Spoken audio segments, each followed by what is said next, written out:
All right. Good morning. It's early. It's cold. It's 8:40 on the 14th of January, and it's really cold out right now. It's negative 33 with wind chill. It's not nice. But we are playing D&D anyways because that's what we do. We are session 82, Odyssey of the Dragonlords, titled Spike. Sus. So we'll do a recap and then we'll jump into it. Good morning, everybody. Streaming live from Washington, D.C. So last session we played without our player who plays Gravik, and so he wrote a written RP.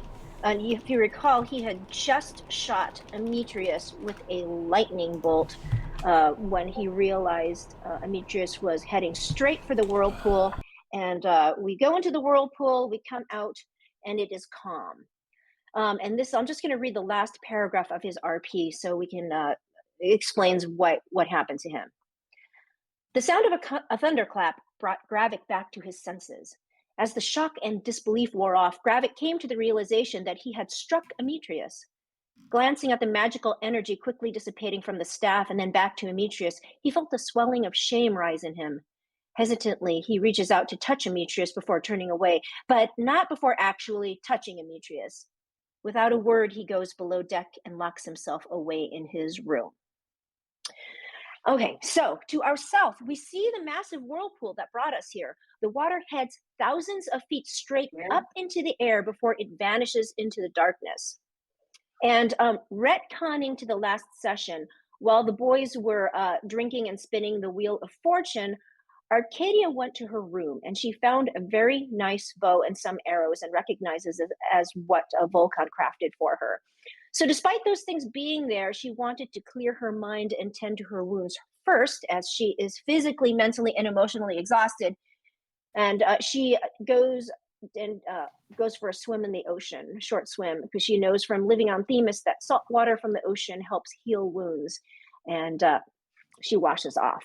So when the others see her with her new bow, they go below to fetch their things. And as they're heading downstairs, the crew looks around and starts murmuring and saying, "Cowards." And Arcadia says, "Men," and she goes to find Chondros. But Emetrius turns around and goes up to the sailor who said that and says, "Did you have something to say?" And the crew is calling him a cowardly captain, which he says, "You call me a coward? I fought dragons. Do you really think I am a coward?" And because they're just going down to get their equipment. So he calls the bosun and tells him to give the offending sailor half pay. And the rest of the crew is not very happy with that. So now we have a crew that is somewhat dissatisfied. And the bosun tries to convince Demetrius to just, he says it's not his place to say anything, but if the crew leaves, we won't have anyone to pilot the ship. But, Demetrius says he has no use for idiots and cowards, and he expects the ship to be disciplined. So they go downstairs and they find everything that they ordered from Vulcan in their rooms. And Arcadia also asks Vengeance to fly with Arcadia's rope and dip it into the water. And the part that she dips into the water is gone and the end is frayed, because we noticed that the water has a sizzling sound to it when it hits the ship. But Vengeance looks and it seems like the damage that it's doing to the ship is minimal and we are fine for the time being.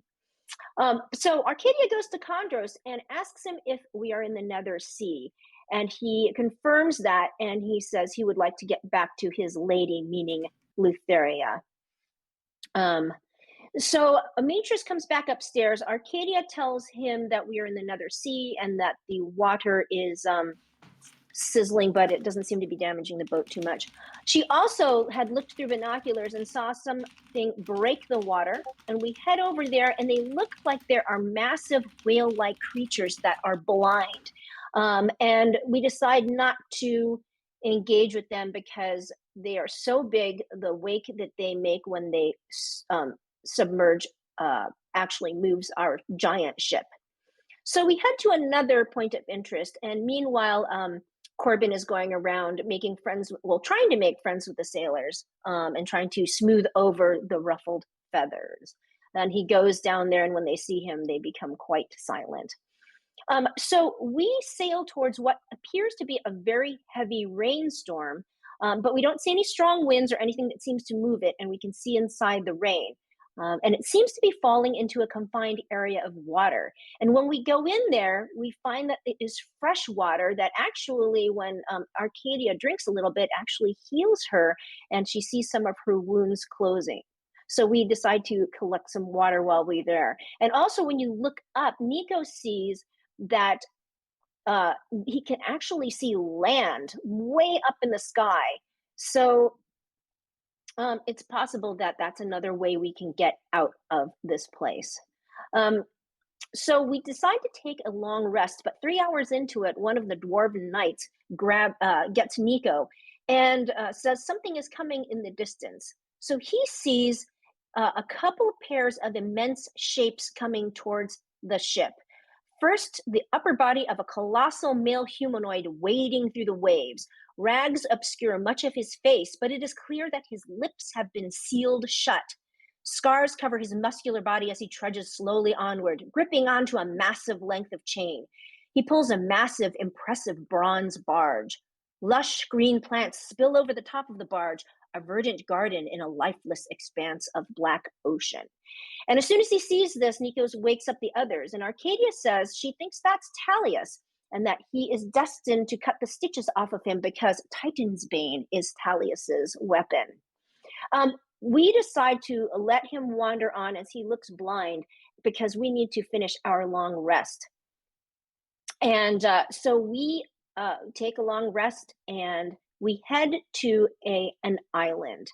And it is a small rocky island rises from the inky Black Sea.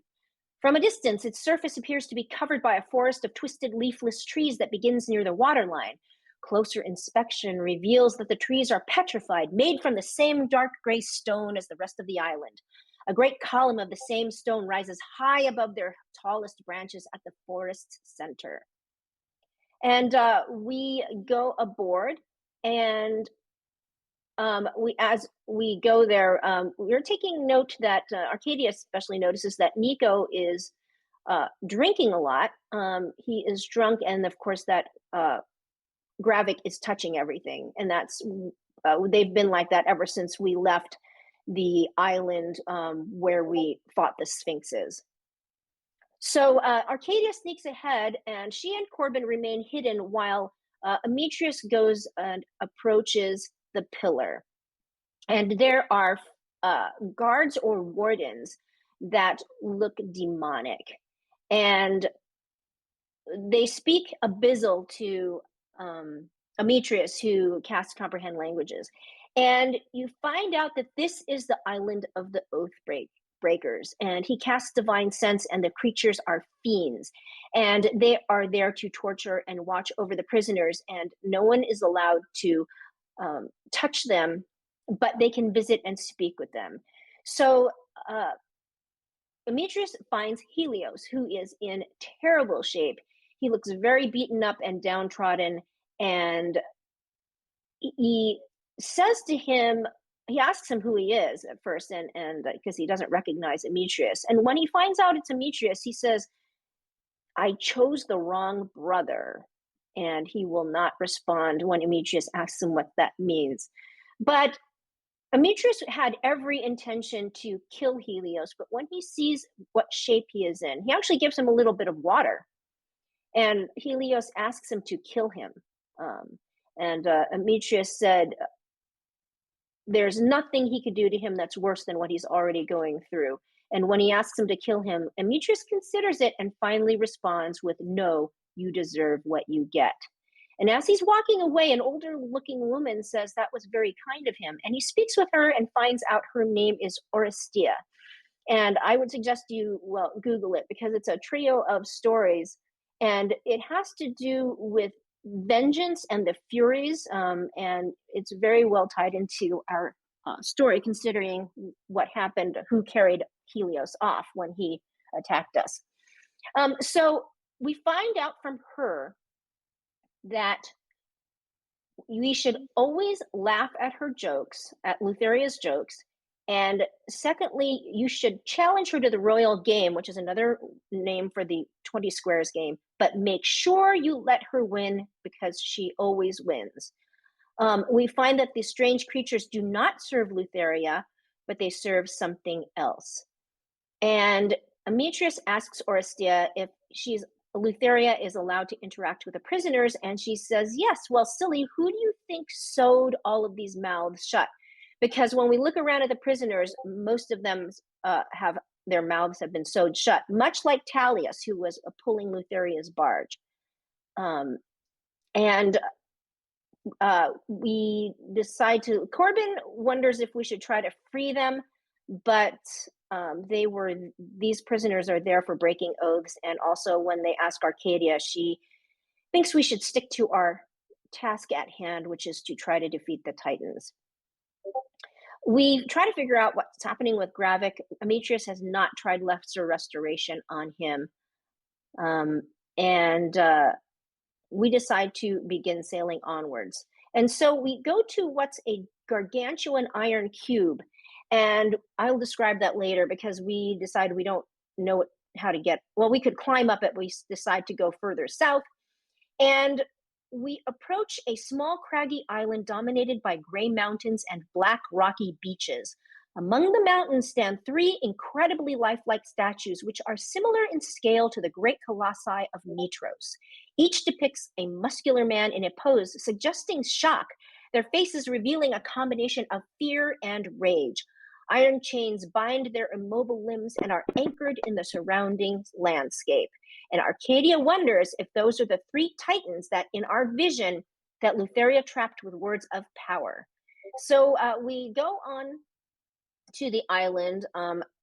Corbin, Demetrius, and Arcadia all have to make con saves, but nothing happens. We don't feel anything. So we head on. And one of the statues animates and speaks as Demetrius goes. And he does not remember who he is, but Demetrius casts divine sense and he thinks he is indeed one of the Titans. So Nico casts greater restoration on him, which only affects his big toe, and he falls over. And he offers some information as a thanks. And one is that she is insane, Lutheria, we knew that. And she has a very warped sense of humor. She loves telling jokes, and if you don't laugh, she will sew your mouth shut. And we already knew that. He says she loves to play games. She really loves the royal game.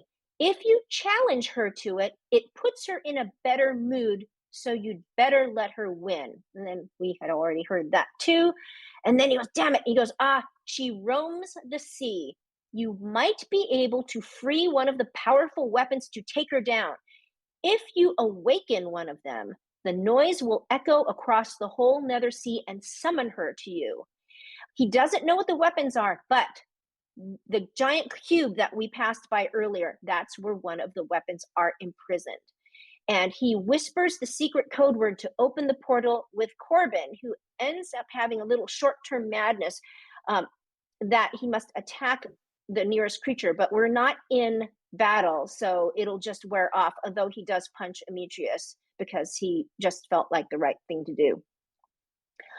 Arcadia shows Nicodemus where in her pouch, she has 300 gold pieces worth of diamonds, so he can cast Revivify, because he had 300 worth of diamonds that she had given him earlier, but 200 of it has been spent making into diamond dust to cast Greater Restoration twice. As we're leaving, the Titan says to Demetrius, now I understand why my brother created you. But he actually doesn't remember anything. So we head off to the cube, and this is the description of the cube, which I skipped before. Our vessel sails towards an island that seems strangely square-shaped. It soon becomes clear that the island is actually a gargantuan iron cube. Runes have been deeply etched into each of the faces you can see.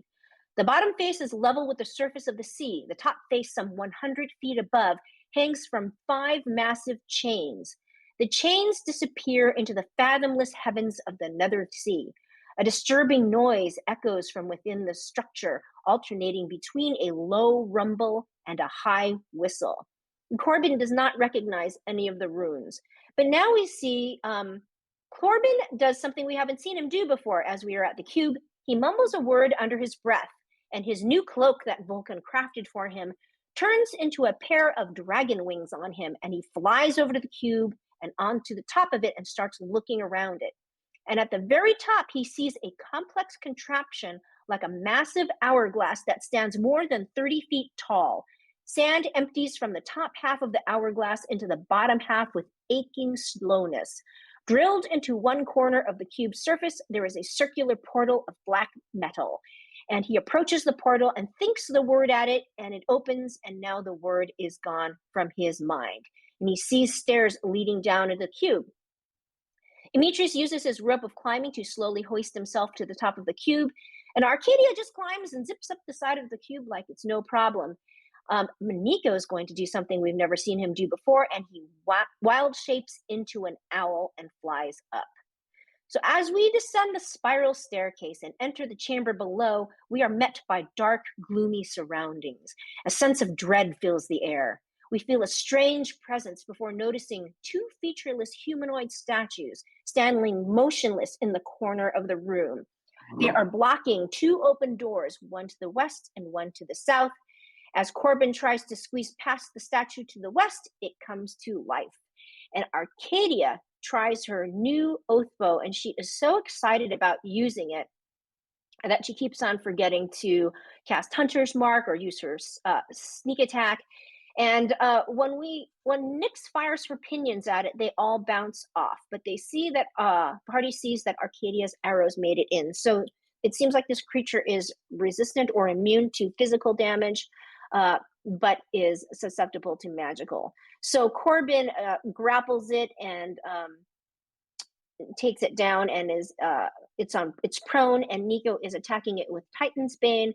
Demetrius, meanwhile, for some reason, he goes over there and decides to attack the other statue. So we are now split in our attacks. So he is attacking the creature to the south. And that's pretty much. Oh, and Arcadia decides to try out this new feature of her oath bow. And when she knocks an arrow to her bow, she hears in Elvish, "Swift defeat to my enemies." And she responds, "Swift death to you who have wronged me," making whatever she attacks her sworn enemy. And she is grinning from ear to ear as she sees the damage it does. And we are in the middle of that fight. We are starting round 4.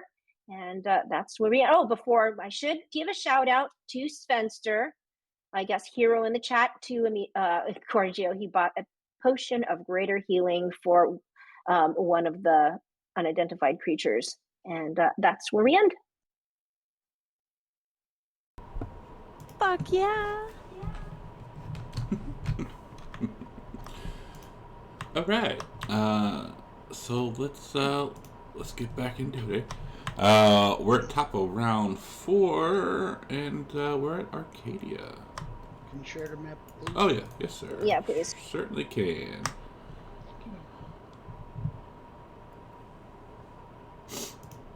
Okay, so Arcadia is by Demetrius, and she sees him fighting this thing by himself, but she wants to get rid of the other one first. Poor So vengeance. she looks at him and says, "I'll be right back." And she moves a little bit toward. Let's see if I'm gonna move slowly until I can actually see this thing. No problem. I'm probably doing better than Nico and Corbin anyway. As Vengeance looks over and says, "Am I nothing to you?" Of course you are, bud. I couldn't do this without you. All right. Oh, that's true. I'm sorry. Vengeance was helping. She's beating her wings and helping Demetrius out. So, Mind anyway, you, Amitrius already complimented her last session. he did. He Giorgio. said, "Good Yes, girl, she did. Vengeance." So, Yes, anyway, she did. so Arcadia is going to continue attacking this creature. And for the hell of it, she is going to try sharpshooter on top of all this and see what happens. Where is it?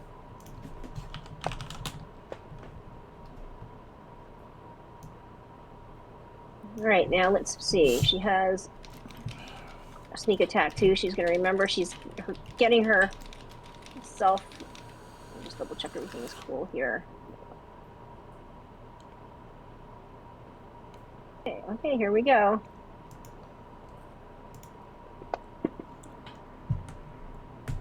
Nice. All right, she's going to shoot one more time. Same thing.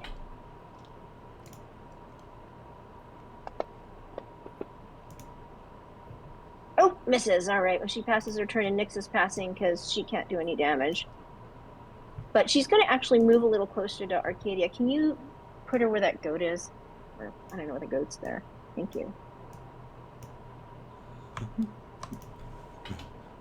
Alright, this boy.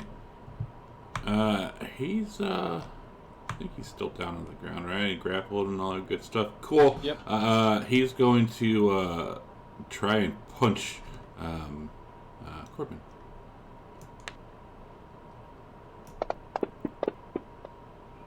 Missing. Oh, missing the first one and the second one. Wow.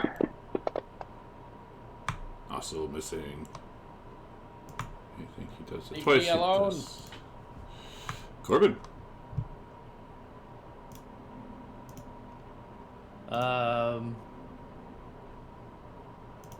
There's not much to do. I will just punch it a couple of times, even though it does no damage. Just to maintain rage. Yep. And I'll just yell back to the others that They don't take any damage from my fist. Do something, Nico. Dan's mic's picking everything up today. Typey. Nico. All right. We'll move a little closer.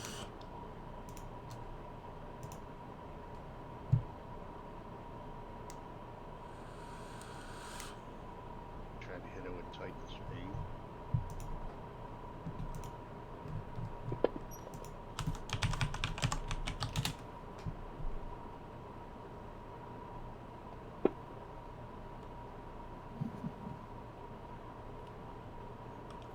Very nice. Crappy damage, but it's something. I think he'll stay right there. He's gonna stay in the battle with him. Melee. Alright. Vengeance.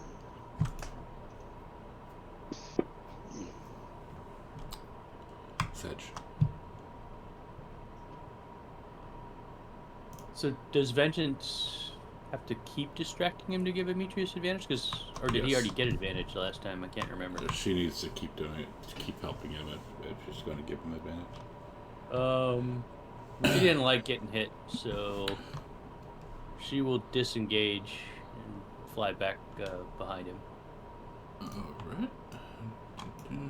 Like 5 feet, 10 feet. All the way back over by Arcadia. No vengeance. Trust me. Don't worry about it. As she flies away, she says, Corbin wants me to be by him. All right then. Besides, you are a mighty horse. You can beat it by yourself. Thanks, vengeance. As this one is going to lay into. It looks like it moves. It's moving really fast here for a second, eh? As it's going to punch Demetrius.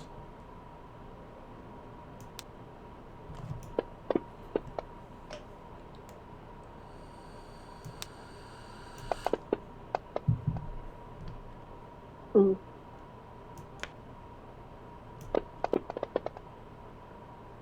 Oof.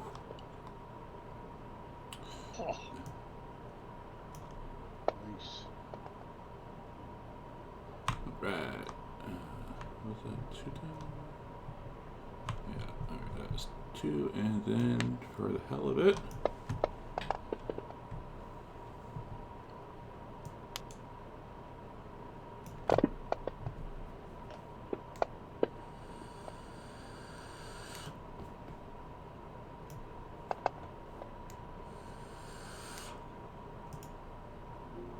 Right. So the rest of you hear footsteps heading down the stairs.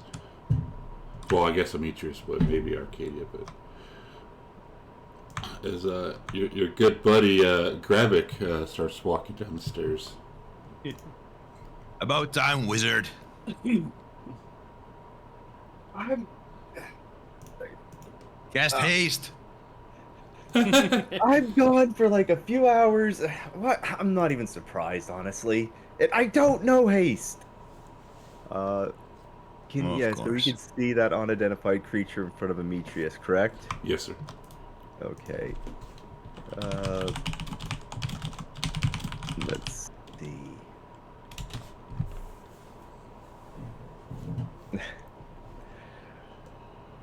He will.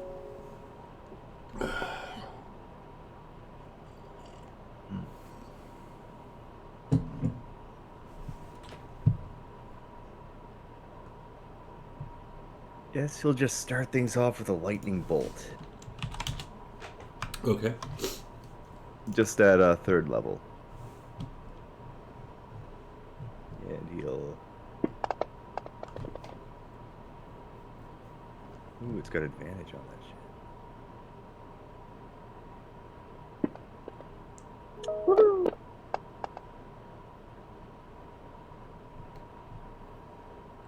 And he will then continue down the rest of the stairs to there. And he'll touch Demetrius's tail. Nice. Just kind of like holding it like a child, kind of like grasping like the hem of his mother's dress or something like that. Okay.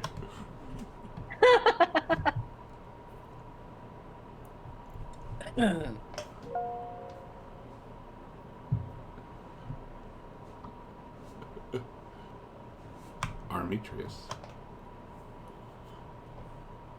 Amitrius will take the dodge action.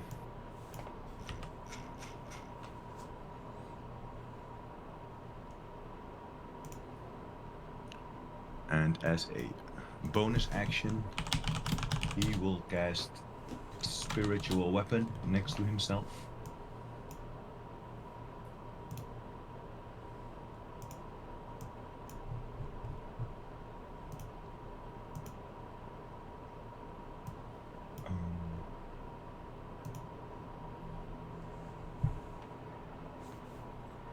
Can you put a token on the map? I'm not sure why it's not here in my spellbook.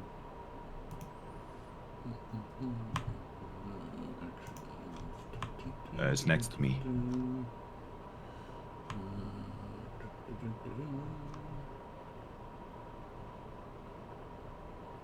What the spell is that? Spiritual weapon. What, Spiritual weapon. Did you ever send me a token? Yes, but doesn't matter. Can you put any token there or? Yeah, I'm just asking a question.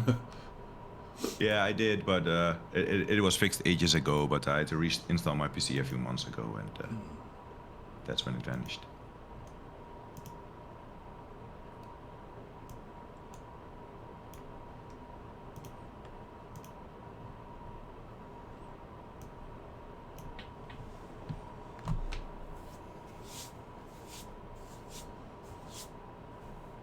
There it is.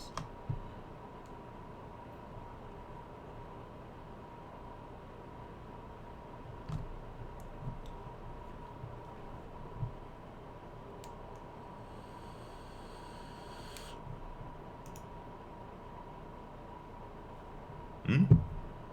It's next to you.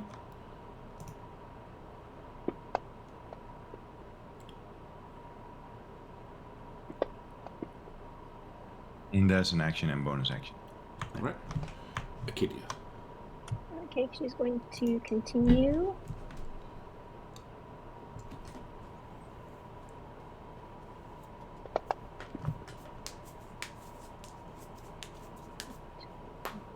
Sneak attack.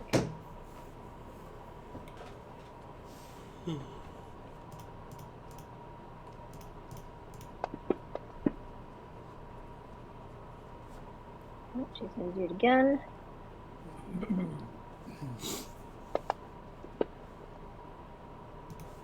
Damn it. Alright, well, at least she's getting good damage the first time. She's going to pass her turn.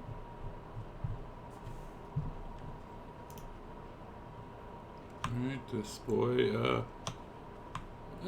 This time it's going to attack Nico.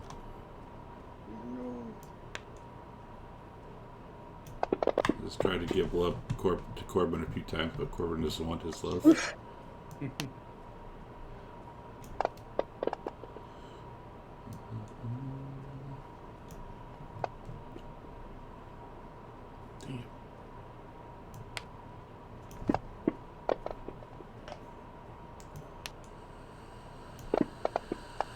Did it have disadvantage attacking him? It is going with disadvantage. I must have missed him. Yeah, disadvantage 17. Dropped to 17. Oh, that's why.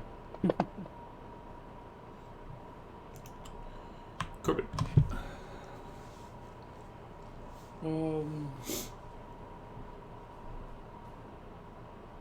Nothing Corbin can really do. I'll just keep it pinned and punch it again.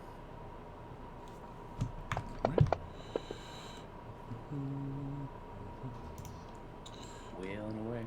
And Nico.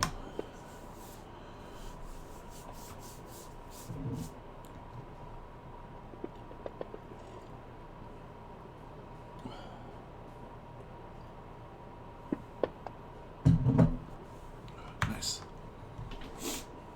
Nico just chips away at it with the Titans. That's right. If it works, it vengeance.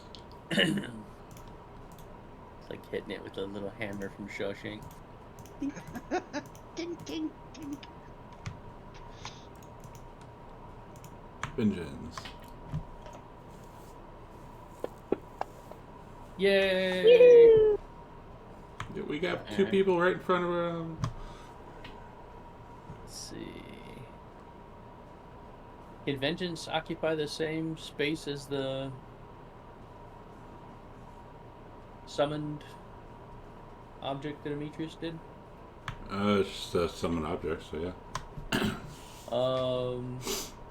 So seeing that Corbin and Nico have things well under control, Vengeance says, "I'll be right back." And she'll fly over to next to Demetrius and unload the Frost Breath. Alright. Vengeance, make sure to back off afterwards. I'll keep this thing at bay. Does she listen to him? Yes. Alright, she will take a hit. I will take an up attack against the creature. That's fine.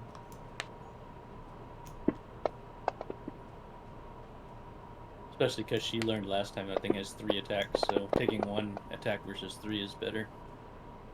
Ow! Nice damage. Very nice Or is damage. that the creature that? It's the creature. It was still good. High damage. You heard him go, ow. Vengeance says, "That wasn't very good advice, Demetrius." Yes, it was.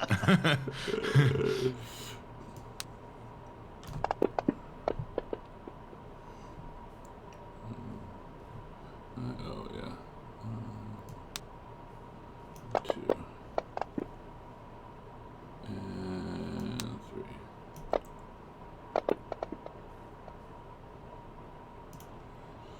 Grab it. Let's see.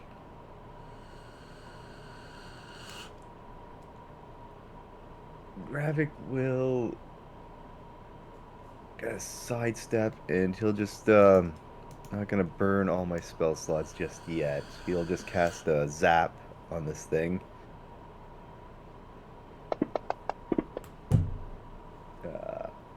But I have the potent cantrip feature, so he'll just take half damage when I hit him with this.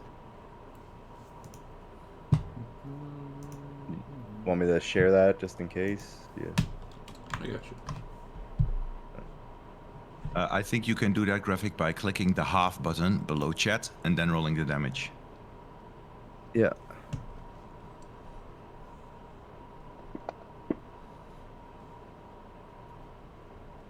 Nice. And he'll step back and kind of just place his hand on Demetrius's flank and just kind of start pressing him. We're going to be talking about that later. What do you mean? Amicius will take the dodge action. And as a bonus action, he will use his spiritual weapon.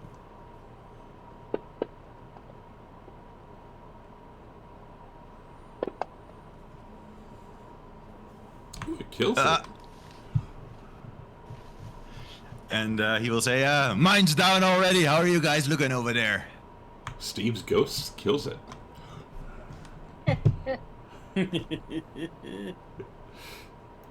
I'm just going to... can you move me next to Arcadia? Corbin yells back, "Everything's fine," as he's beating it to no effect. 5, 10, 15, 20, 25, 30, 35, okay. You boys need some help, eh?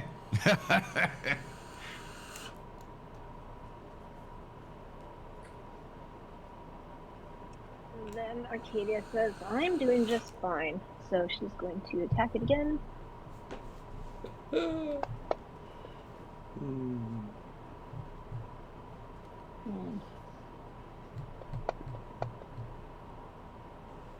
And said, she- nope. Nice shot. I was like, don't need any help, thanks. And Demetrius, he will laugh at that joke and he'll say, nice shot, Arcadia. And we're out of combat, eh?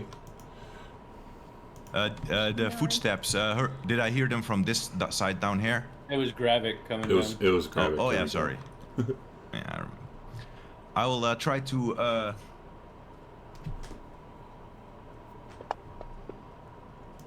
grapple Gravik, but I will fail spectacularly.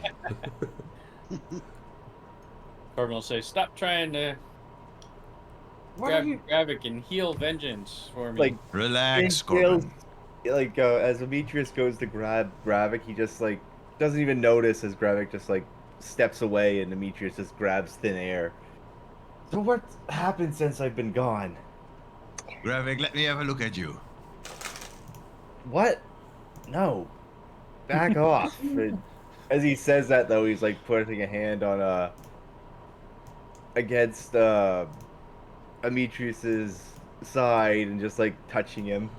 I will why then would try to grab his wrist since he is touching me. Can I do that? Alright, do you want me to roll grapple for that? That's either way. I mean, go ahead and try and roll again? Oh my god! So grabbing You again, usually- just like put like immediately when Demetrius tries to grab him, he just kind of like moves away, and again Demetrius grabs thin air. He's gonna walk Arcadia, over- help me out there. walk Grab over him for a towards the moment. group. So, what the hell's happened since I've been gone? Nothing much. Arcadia's busy grabbing her arrows. Can I get half of 11, which would be 5? yes. I will ask a vengeance to help me grab Graphic for a moment. I'll say, trust me, girl.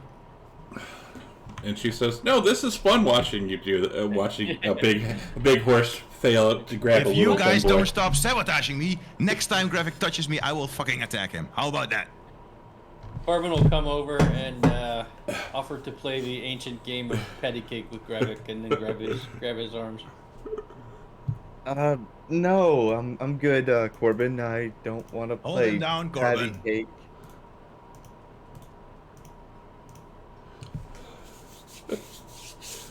Anyways, Well, while they're busy doing that, Arcadia's going to go further down the hallway. And does she see anything down here? she sees a closed door. Oh, she says she's going to listen next to it. All right, give us a roll.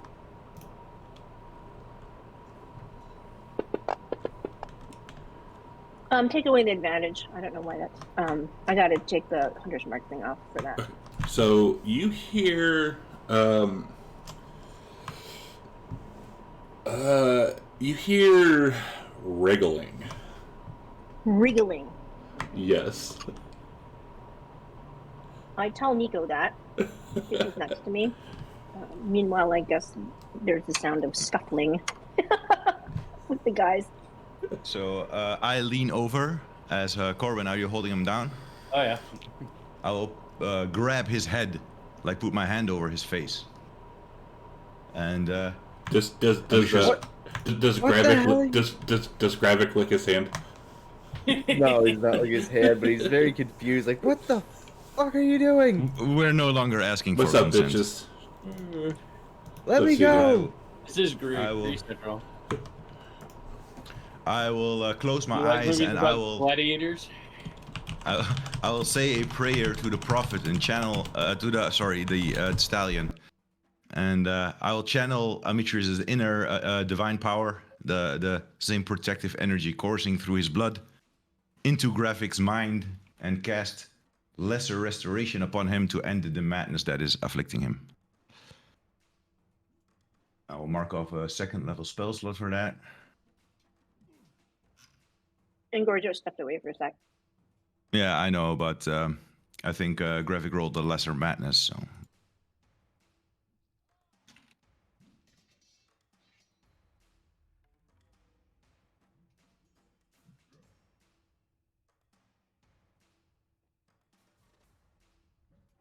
I don't know if it did anything to him or not.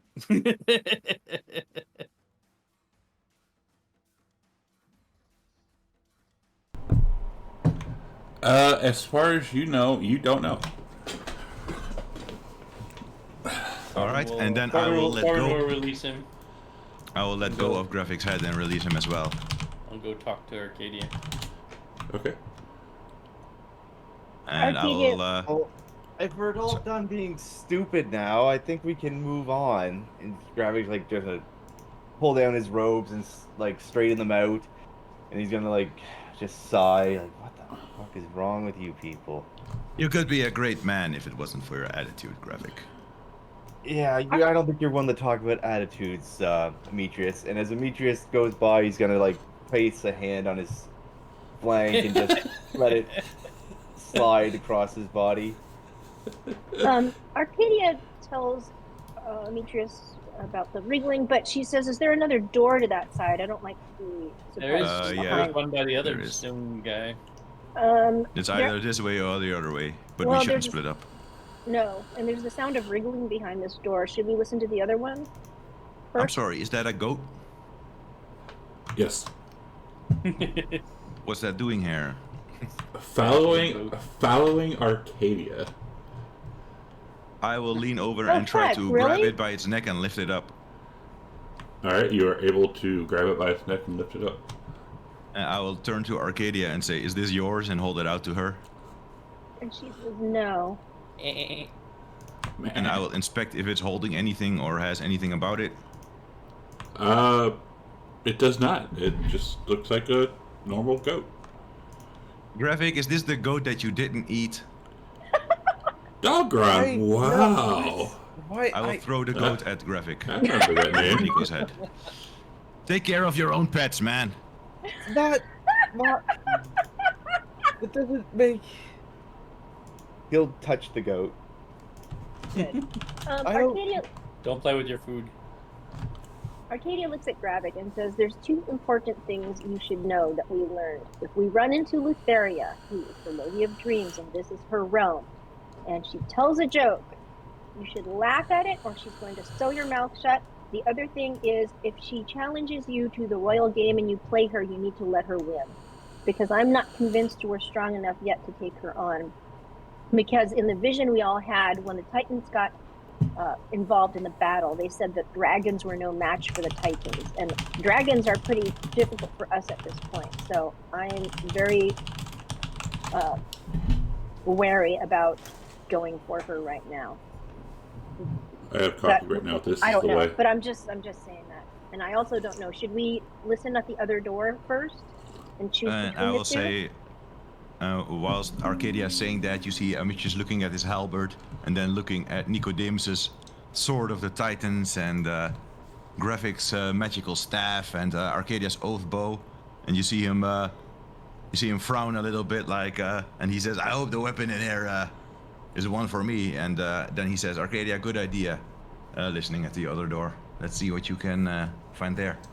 Okay. So she's going to What's- go to the other door. Do I need to, or do we need just RP that, or do you want me to actually move to the other door? So go into the other door, listening at the door. You do not hear anything. Okay, I come back and tell them that. Yeah. I want to open this door. Gods and being so petty and small-minded. If you don't Corbin, laugh, I'm We're gonna not just having a open the philosophical door. discussion right now, Graphic. We're too okay. busy for that. Wait Cool. until we're on the Ultras. I'll go look and see what I see. All right. So opening this door. Hang on, let's hang on. Let's open. So How come I was moved? Because because I'm you just moved coming back from. Okay, got it. Yeah, because you moved your token.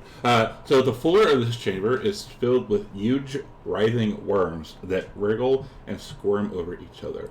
The effect is quite disturbing. A narrow bridge crosses to the other side of the room, some 5 feet above the hideous, writhing worms. A featureless humanoid golem stands guard in the middle of the bridge.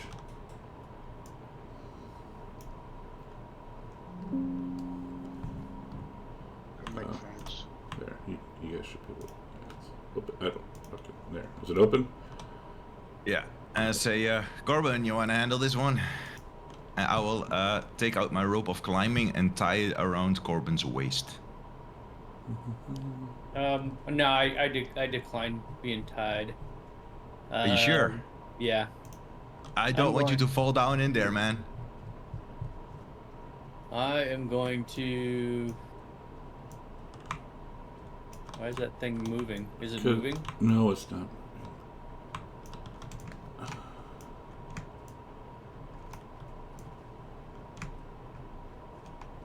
So how high up is the bridge from the worms?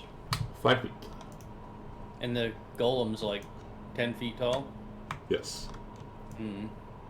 Come on, man. Let me tie this rope around you. I don't like that drop.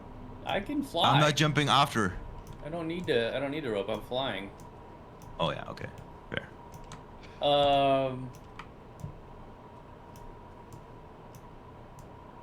So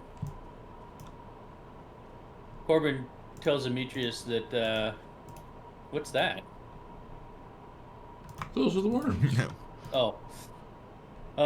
Corbin tells Demetrius to have the others go across the bridge when I move the golem. All right. I will fly up and I will use a rage. And I will attempt to grapple. The worms are on the bottom floor, I think. Yes, I'm gonna fly above, and I'm gonna grapple the golem and just pull it to the side so the others can cross the bridge. Okay. So show us how you're. So you're gonna kind of like fly up like over here. Yep. Well, other side. Other side. Okay. I'll fly over there. And move him to the corner. And try and grapple him. Okay. Give us the roll. Alright. Remember, you have inspiration. I'll get advantage anyways because I'm raging. Nice.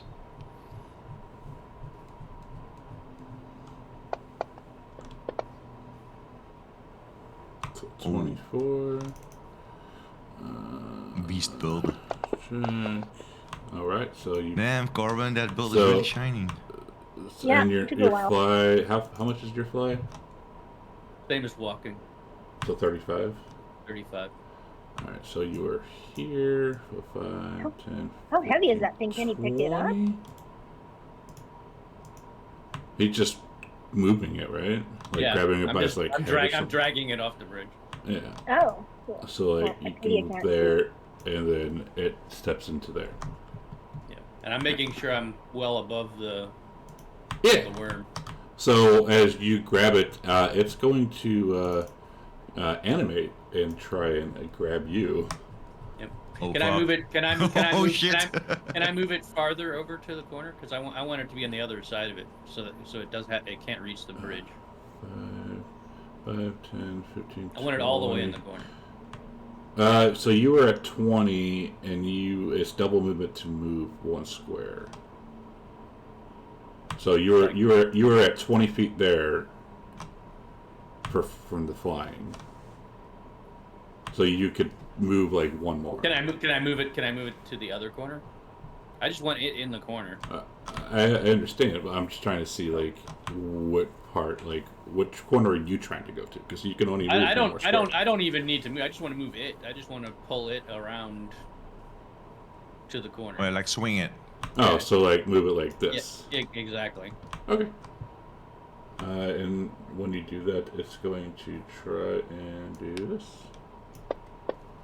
Which I doubt is going to work, but you never know. Yeah, I didn't think so. Okay. Corbin slaps its hand away. Bad golem. I'll yell.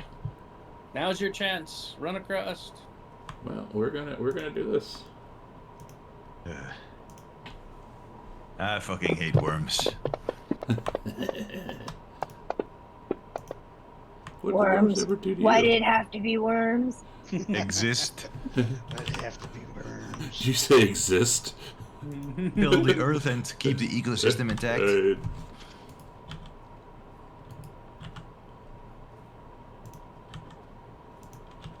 Only we had a chicken. Goats. Why did it have to be goats?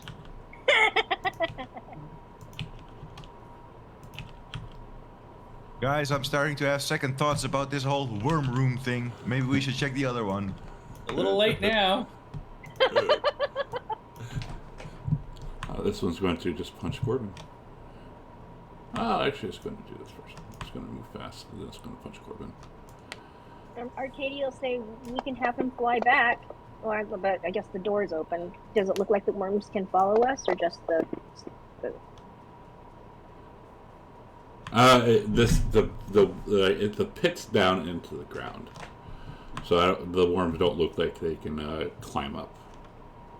Actually, I should probably take that back because I'm not even sure. Arcadia didn't see that. That one hits him. Ow.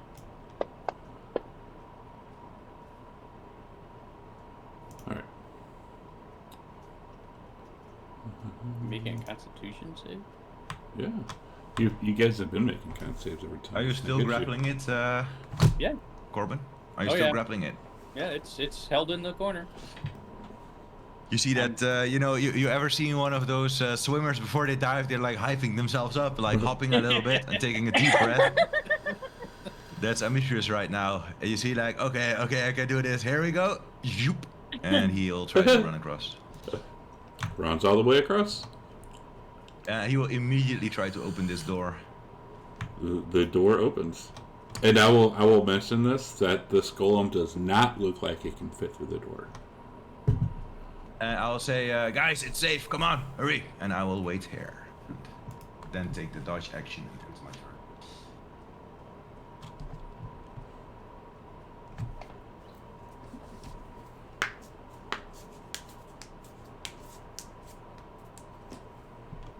Oh. Nico come into the room. Oh no. Run across, Nico. Don't look down.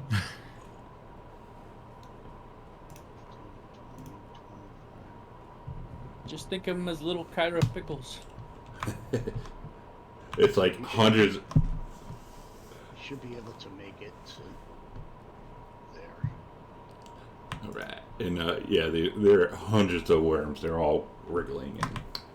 Oh, my belly! It's Ew. making me seasick. Ew. Oh, I can see Arcadia running. Ew, ew, ew, ew, ew. That's faith. That's faith. I have a thing about worms, but no, Arcadia's badass. Way badass Actually, than he's I am. Yeah, I don't know though, but a bunch of little worms would be like your worst nightmare. It's Arcadia. Worms? Nico will dash, so he's gonna make it. A little bunch of little wieners. All right. No. And Amitrius, he will turn to Nico and he says, how much betting that graphic falls in? I'll put two gold down. Oh, sure. It doesn't. Scott. I take the safest ass. It'll be funny. Geth will move. Or sorry, Gravik will move over there. Just take a look in here. Just like, nope. And he's gonna hold his hand out, and a fireball is going to form in it. Okay. Ah, shit, he's blowing it up. Okay, just let me. I think what was it? 30 radius or 20-foot radius? 20. Corbin is about to get showered in worms. Worm guts. Oh yeah. No, Gravik. Shit. Do it. Can I use my reaction to close the door? No, because you're too far away. Damn it. Eric, run across the bridge. I cleared it. Gravik, no. And as you're all saying this, he just like pulls his hand back and lets it rip. Nice, target them all. Does he hit Corbin too, just for the shits of it? But Well, it, that's good. He has the ability to not do that. I know, but does he anyways? You might need me later. where is Corbin right now? Can he see in him? the middle of it. Yeah, I'm right Oh in yeah, the middle. yeah, you can see him. No, he'll try and he will try to like make sure that Corbin like sculpts the spell around him. But you still want me to target him? No. Okay. It's only if you wanted to. No, I don't don't target want- Corbin, Gravik. Okay. You just still have to cross the room, and no guarantee you're going to kill everything. A lot of failures. Now there's going to be a bunch of angry purple worms. Yeah. Boom! You hear that coming from Gravik. Yeah. Now he's angered the mother purple worm that unnecessarily. As Corbin gets covered in worm guts, you see a lot of these worms have all been killed. Like even the ones that aren't here, but on the commentary. But yeah, like this room Great. is not fully cleared. You've angered the mother worm. And Gravik will move 25 feet across the bridge after doing that. And the bridge is covered in worm guts. Maybe that make it super slippery. Maybe a wiggling head. Yeah, it's a little slippery. Slippery enough to deck save. It is a little slippery. Happy with his the effect of it, with all the dead and smoldering worms. He's gonna like kind of cover his nose to like avoid the stench, but he just kind of like slowly walks across, thinking that he's taking care of the threat. All right, Arcadia. Arcadia's going to Fumble Gravik crossing the bridge. start I off mean, we'll see. Like, yeah, she's gonna I'll move probably towards give the it that back. bridge. Yeah, she's 20 feet. You see the bridge covered in worm guts, and it smells like I don't know how it smells. It smells nasty. Yeah, I'm sure it smells nasty. And she sees Gravik standing in the way. She is going to carefully move. Does the bridge look slippery? It does. You're an Amazon. Tiptoe across.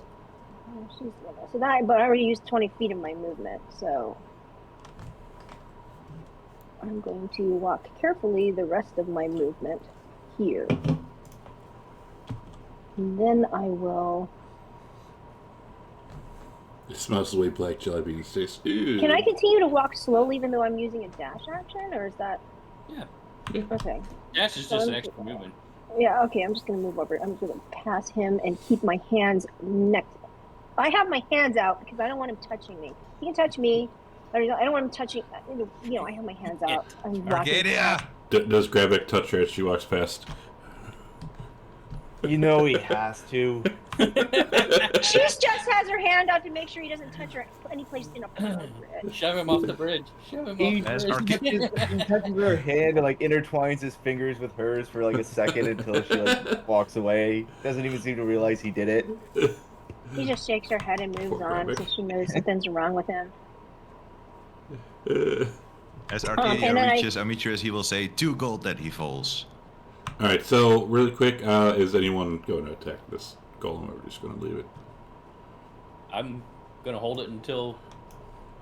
Well, yeah. Say like that. Say everyone gets across. Are you going to attack? Or are you just going to fly away? No, I'm not gonna attack it. I don't think I can hurt it actually, so I wasn't planning on attacking it. All right, You said it doesn't look like it can fit through the doorway, right? right. Yeah. It So, doesn't look yeah. like it can fit through either of the doorways, right? It does not. Okay, she's not going to worry about it. So yeah. All right. So Why is this we'll- goat following us? We'll fast forward and we'll be out of comment. I was just seeing what you guys were gonna do with it. I'll slap 2 gold into Nikos' hand. What's this for? Gravik didn't fall. Oh.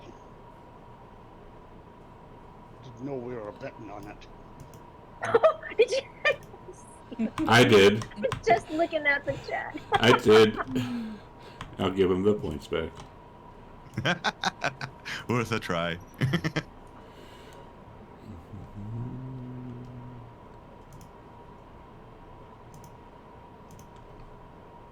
All right. So now y'all see a long hallway with a couple of closed doors. I can go listen at them.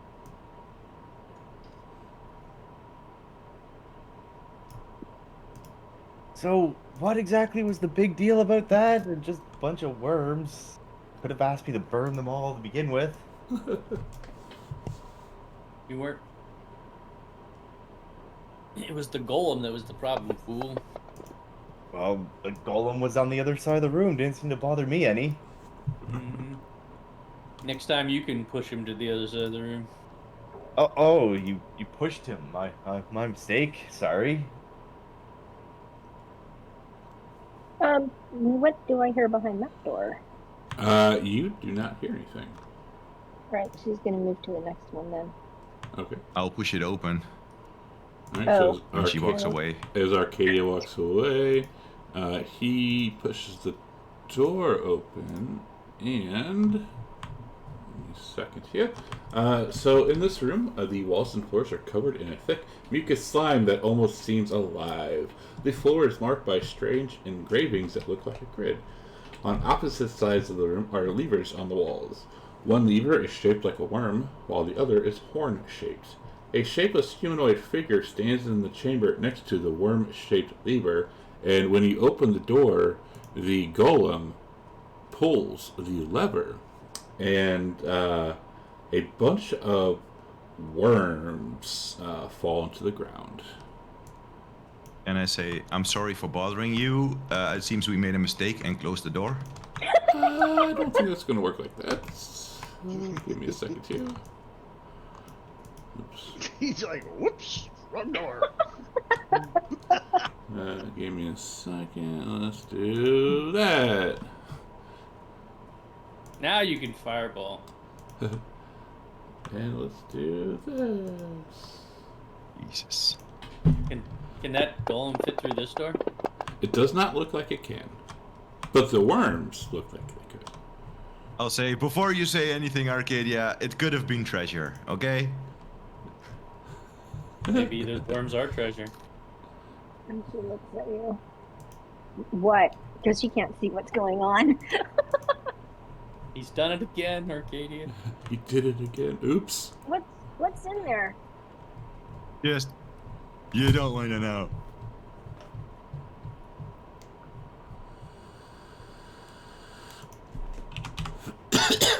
There's a song happening in the chat. The worms crawl in, the worms crawl out, the worms crawl in, and they wiggle all about.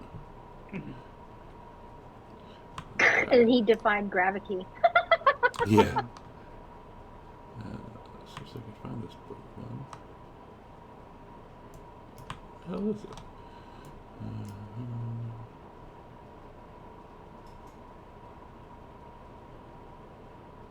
Oh, there it is. So this one's going to wiggle over, and actually it's going to wiggle here and then lash out at Demetrius.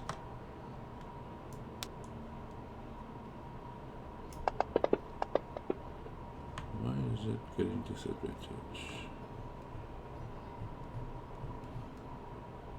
You are not dodging. You do not have shield of faith.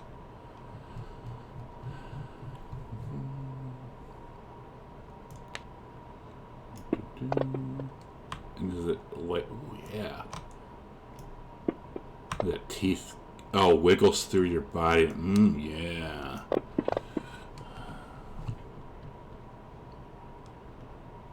Tasty.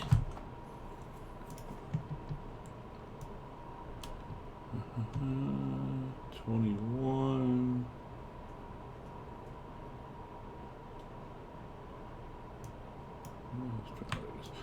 Also going to lash out at Demetrius. And misses him. 6.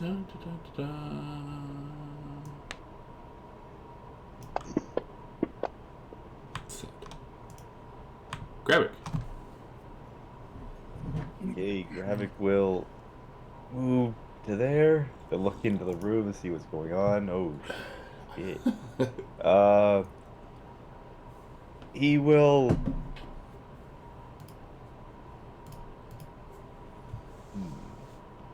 he will actually, this time he'll cast a Storm Sphere in the center of that room. Actually, let me see how big a 20-foot radius. Yeah, so he'll pretty much just fill that entire room with swirling, buffering wind. All right. Let's see if I can target everything. I might have to move in a little bit, like into Amitria's square to see everything that's in there. Yeah. Oh, just an excuse to get next to Alicia. Yeah. He just wants to touch his butt. Is there anything underneath the giant golem? No, it's just all the worms. Okay. You should be able to look in the comment tracker and target them all. Oh, right. And he will then cast Storm Spear, and he'll yell that to Amitrius, "Close the door! Close the door!" And What a good fucking idea.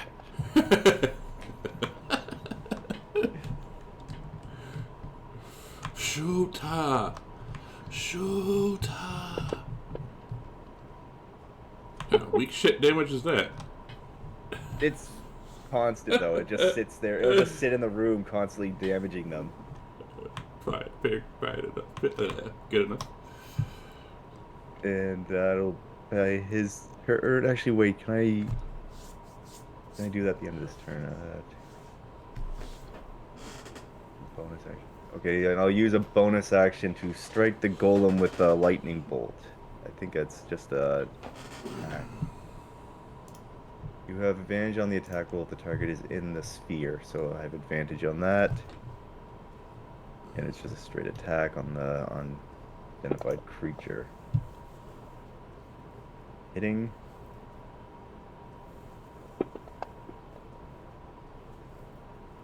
And that'll be Gravik's turn. Arcadia sees that the doorway is blocked, so she's just going to take this opportunity while she's there to listen at this door if she can hear it. Okay. Give us a roll.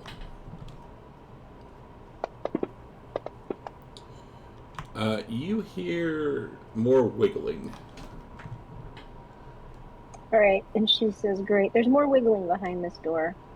Don't open any of the doors. Well, no, I won't do that. And she is going to. I guess that was an action to listen. So I'm gonna call Nyx over, and then she'll hover next to me, and I pass my turn.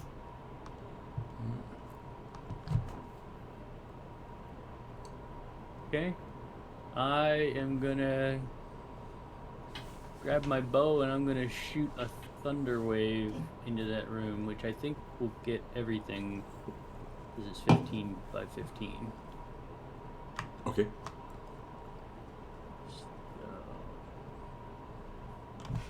Save them. Oof. Oh my God! It's coming in the room.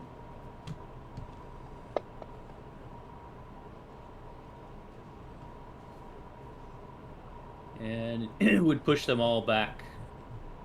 Well, if they failed to save, I think. I think some would get pushed back, some would get pushed like to the sides and all that shit. Yeah. If you're centering in the center. Yeah. So kind of like right there, and then here. If they saved, then it doesn't matter.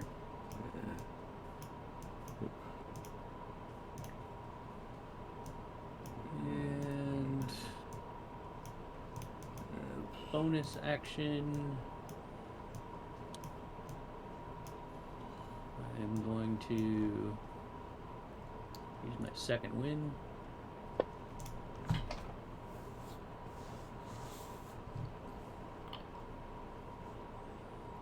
And I'm going to step back a few feet and tell Arcadia that Amitrius has unleashed a lot of worms.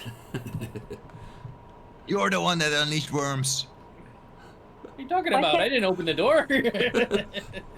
Yeah. I got us past the worms. That's it. I'm not opening any more doors today. Only that were true. This one's going to wiggle up and lash out at Demetrius. I will attack as it comes into range. That's fine.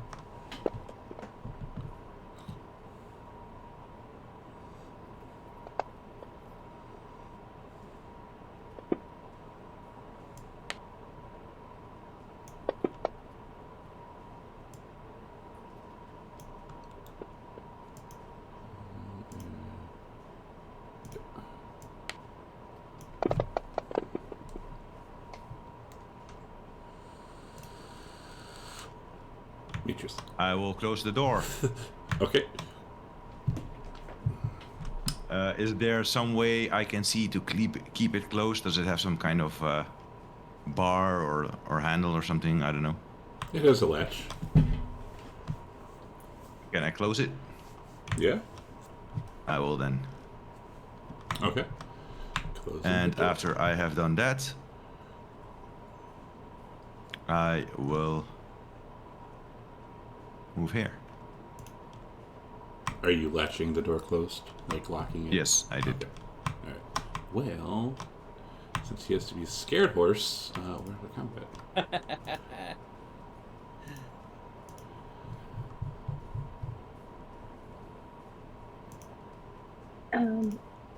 Arcadia was saying, was there anything else of interest in there besides worms? Were they protecting something?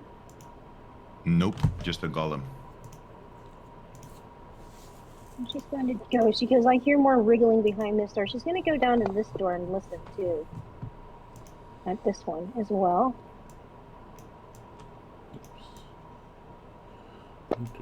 Alright.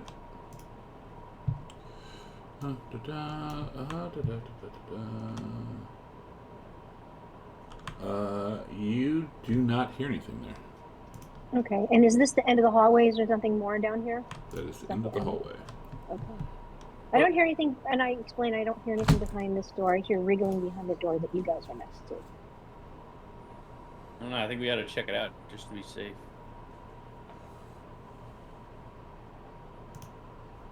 Okay. I'm not opening any doors. I'll say, stand back, Demetrius, and I'm gonna open up the door, but I'm gonna be ready to pull it shut quickly. Okay. Give me a second here.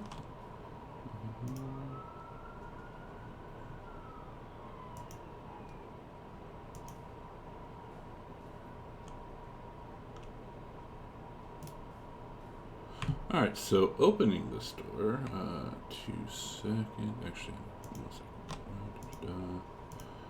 Foes, and then we'll do this again.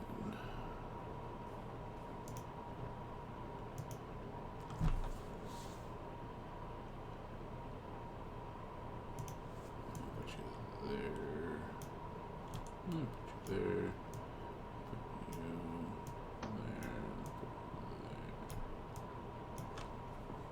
Alright, so opening this door. Oops. Open.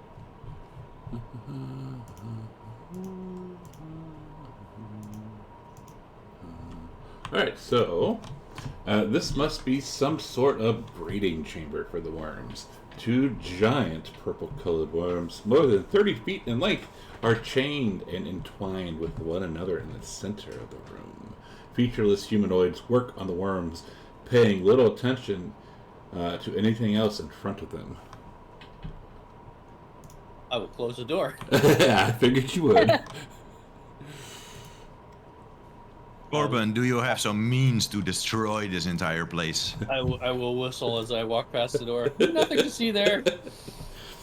I'll say, they're breeding worms in here for some reason. But why? Do they? And Do who? we? I don't know. We should ask Gravik. Maybe he has a use for purple worms. Yeah. Do we know if these worms have like a poison we could use or something we could harvest? I felt their poisonous sting, but the stallion protected me from dying. Well, they're like having the conversation. Gravik is just standing in front of this door, still concentrating on the storm sphere, letting it do its thing inside that room full of worms. Okay, so every few seconds you hear zap, zap, zap. Basically, yeah. You know, it's like you know, when you put microwave popcorn. So maybe we should wait until the zapping stops and breathe until it's only here 1 every 3 seconds. Wait till the popping slows down. Hold on, guys. Hold on. Arcadia, I think you were right with what you said. What? That we can perhaps turn these beasts into various types of weapons. So I think we should check the room that Graphic was at and harvest their teeth and their stingers. Well, those aren't real worms. Those are just little baby worms. Probably can't harvest them. All right. But these ones in this room are big worms. But there's all those golems in there. Do those golems look like they could fit through the door? Yes. Oh, okay. Well, do we know anything? Do we know anything about purple worms? Does anybody know if it's worth it? And just because. You can roll me. You can roll me a history check, but I'm assuming that Demetrius is cheater in the chat and looking up the thing. What you want history? No, I'm not. I'm not cheating at all. I just Corbin knows. Demetrius just these happens worms to are remember purple. that list that you gave us. And he pulls it out even though he can't read. He happened to remember it when he asked the party to read it aloud ages ago. Mm-hmm. So I mean, you gave it to us, so you said use it, so that's what we're doing. So Gravic could remember that these might have uses, but you need the big ones. Corbin already figured that out. Gravik realizes this, but he's still just like holding like 2 fingers up in front of himself, like concentrating, making sure all the worms in that room are dead. Zap. Yeah, Zap. Arcadia's Zap. gonna wait until there's Zap. no more zapping sounds. Well, Zap. because she's in front of the door. Zap. Let's see, how long does that spell last for? So he Zap. does that for like a full minute, and once that, the sound of the swirling wind and zapping just eventually fades away. Dan, I did not say stop metagaming. I was just giving you shit. I know, I was giving you shit back. Zap. Zap. He's gonna look over at, once it fades away, he's gonna look over at Nico and gesture with his head at the door. The zapping stops. Good job. I'm gonna bring vengeance down with Let's me. go get some hot butter and go in there and eat them now. Just open the door, Nico!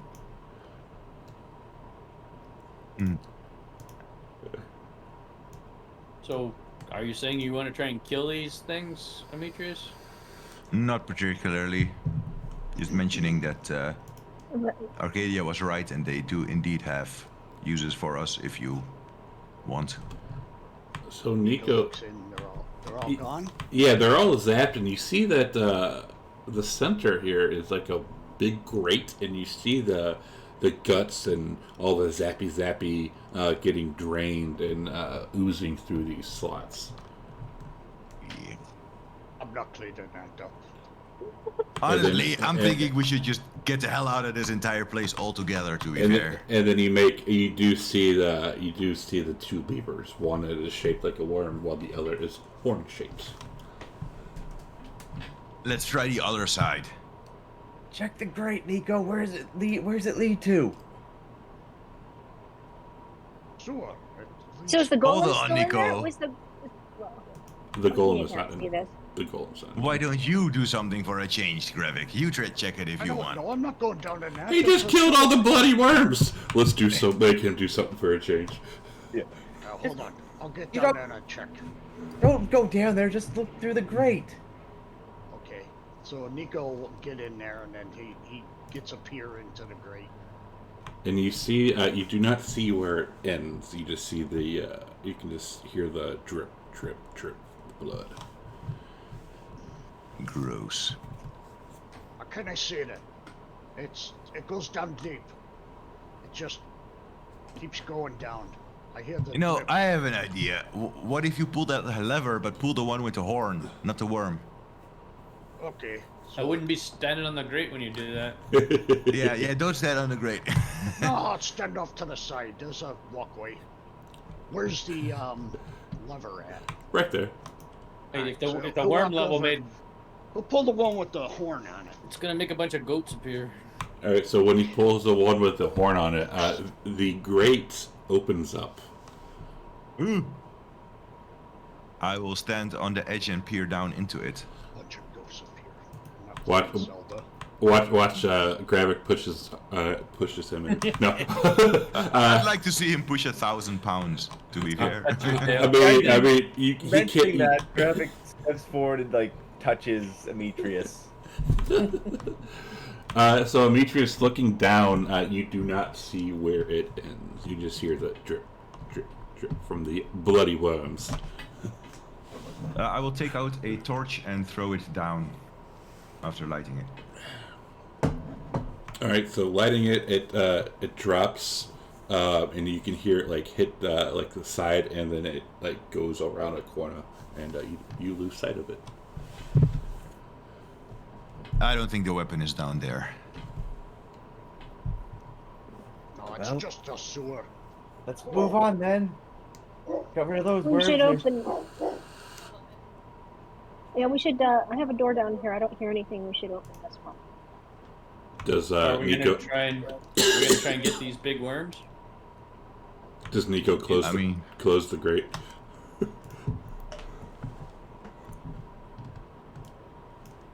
Yeah, he'll close it. Hold on, Nico. You should maybe leave it open in case we get trapped down there somehow.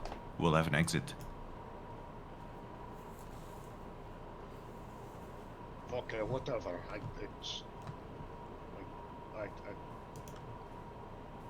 That's fine. Okay, Come out and then come down. So he's left it open. he left it open. Okay. Are we closing? I think we should kill these big worms if they're useful. Well, Gravik. I don't. Did Gravik tell them that they're useful? Thought Demetrius said that to me. Demetrius said he recalled something at Vulcan's Forge about creating items from purple worms. That's what Demetrius said. Yeah, Gravik, if he heard that, he'll elaborate, say, well, their hides can be used, as well as their teeth, to create magical artifacts. I think we should probably clear them out. We'll have to kill some golems.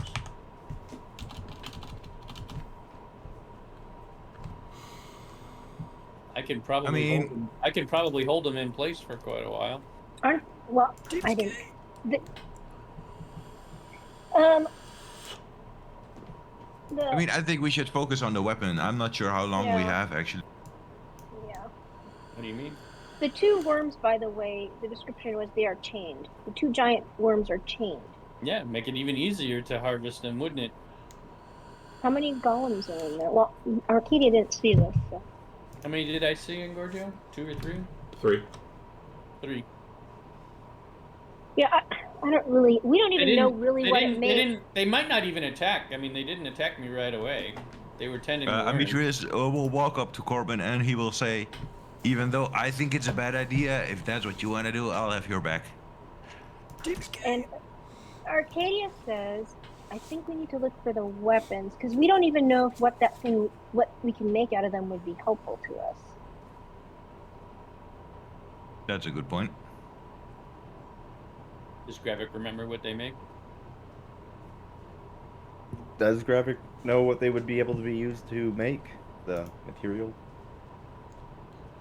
He recalls reading that one thing could be used to make teeth. Teeth? Teeth. You can use them to make teeth? Yeah. Could use it to make teeth? I don't know. Well, you might be able to use those. I mean, yours are all pointy all the time. Wouldn't it be nice to have some good-looking teeth? No. Hey, Corbin, how about this? We'll check the rest first, and then if we get out of here and we haven't had any treasure, we'll come back here and kill these worms. Okay. There was a door on the other side, it looked like, too, I think. Yeah, let's check that one out. So, Yeah. go talk to Arcadia then. Oh yeah, Arcadia, you wanted to check that out. Sorry, we can do that as well. I said I don't hear any door. I don't hear anything behind this door. Well, open it up. Well, I'm gonna wait until there are more people around, and I'm gonna open it up and just make sure that I can close the door quickly. Okay. It never seems to work. So opening the door, you see this long hall has a strange floor. The floor appears to have dozens of small holes, each with an iron covering. At the far end of the hall, there is a circular metal door with a small lever located beside it. I could fly over. Right. Sure. Bring the others down first. Yeah. I'm gonna step aside here. Is this maybe a job we can send Nix on to lower the lever? Well, that's true. Could Nix pull the lever? She can certainly try. You could always revive Nix. It's true, but I'd have to fetch her because she looks pretty damaged, but she can go ahead and do that. So, I can go ahead and I'll send her in there and tell her to stay high above the floor. And if something happens, I'll watch and see what happens. I'll ready an action to close the door if the moment something comes out of these grates. And I was like, you're not gonna lock Nix in there. You could send Gravik. You could walk on the ceiling. Hold Ooh, on, that's hold an on, idea. hold on. Hold on, guys. Then before we do anything, if there is like fire or gas or something, I need to close this door. And if that's not acceptable for Nix, we need to find a difference.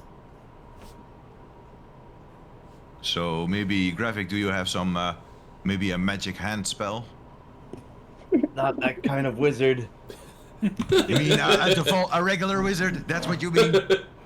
All right, I have an idea. Nico, can you come over here for a moment?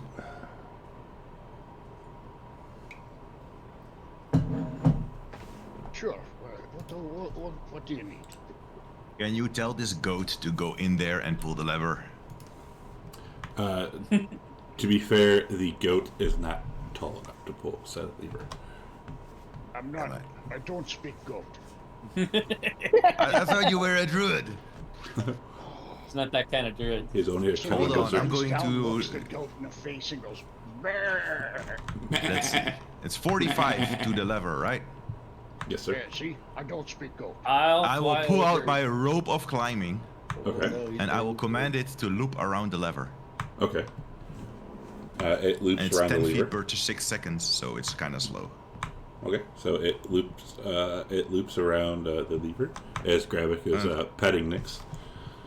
I will Arcadia is watching him very carefully. swing it Okay. down to pull the lever down or command the rope to move down. All right, so when you do that, as soon as the lever pulls down, the door in front of you slams shut, and you hear a mechanical lock locking said door in front of you. Oh dear. I will turn towards the others and I'll say, I really need that rope back. Can you make it pull down again? I will give the rope the 20 inches, the 20 feet I'm still holding a little tug. With the slammed closed door. Yeah, like I'm still holding 20 feet and the other is in the room and I'm just like trying to tug at it. So tugging it, you look down at where the door is closed and see that there's no wiggle room to pull. Shit. I will try to open the door again. The door does not open. I don't suppose anyone has a spare rope of climbing. And as you're sitting in there listening and trying to pull it, you hear inside of the room, psst. I guess Well, we gotta it go was back a and trap. fight I guess we gotta go fight the big worms. Well, Well, no, hold there's on, we're another still checking the door. other side. there's another door, and also maybe this will be like the other room that the gas will eventually dissipate. Because it'll probably Okay. go long enough to kill whatever, and then I hope that it'll stop, and then we'll be able to go see what's behind that circular portal. Can you ask Nyx to stay here and if the door opens, come back with a rope? Yes. Because She she can't will. damage the golems anyway. Okay, thanks. Yeah, she will grab the end of the rope with her talons, so she's ready to like fly as soon as she sees the door open. Okay. I think we should kill the worms. We will if we don't find the weapon that is supposed to be buried here. We're But we right need to here. focus on the weapon first. Because if we fuck up all our resources on the worms and then we have to find a weapon, then we're, Yeah, we're screwed in anyway. Exactly. Well, with that But said, if we don't... with Yeah. that said, let's take a break. I gotta pee. So let's come back in 10, yeah? Thank you. Okay. Alright, stream. We'll be back in like 10 minutes, so if you go ahead, please come back. And we'll find out what else they have to do with these purple people eaters. Alright, we'll see you shortly. Purple people eater.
Think you're super cute. Don't know just what to do. Don't know just what to do. Don't know just what to do. I think you're super cute. Don't know just what to do. Don't know just what to do. Don't know just what to do.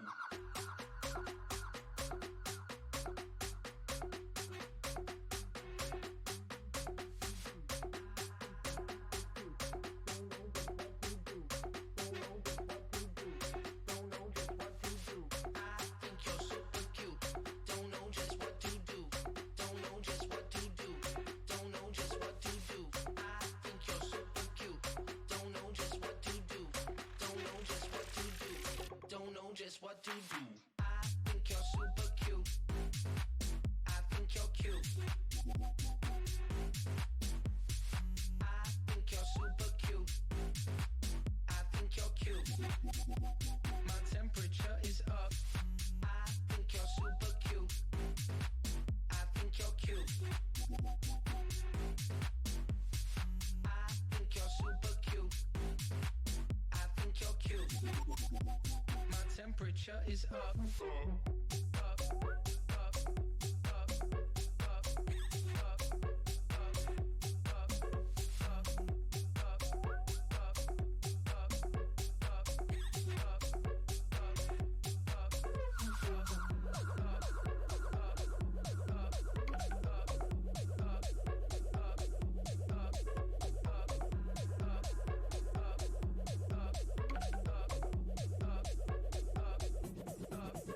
up, what to do. I think you're super cute. Don't know just what to do.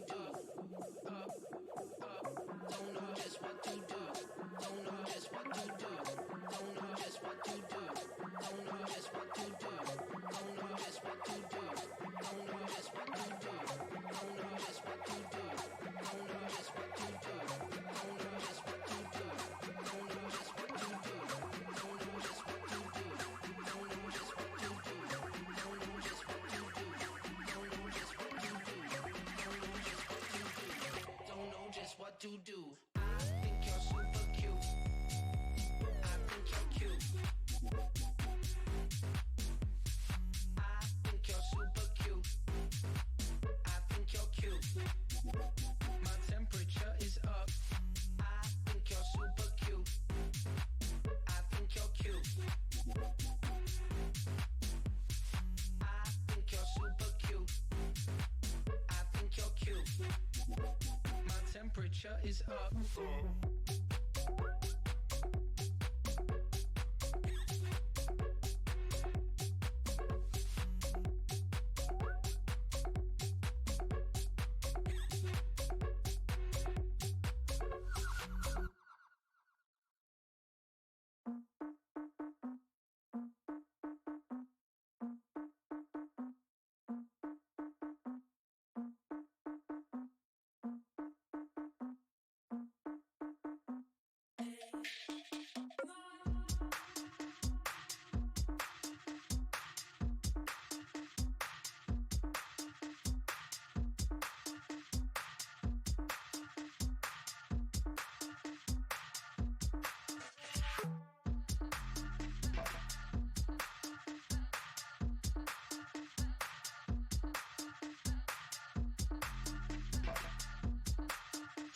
I also read the witness's statement about the bullets having no effect upon the killer.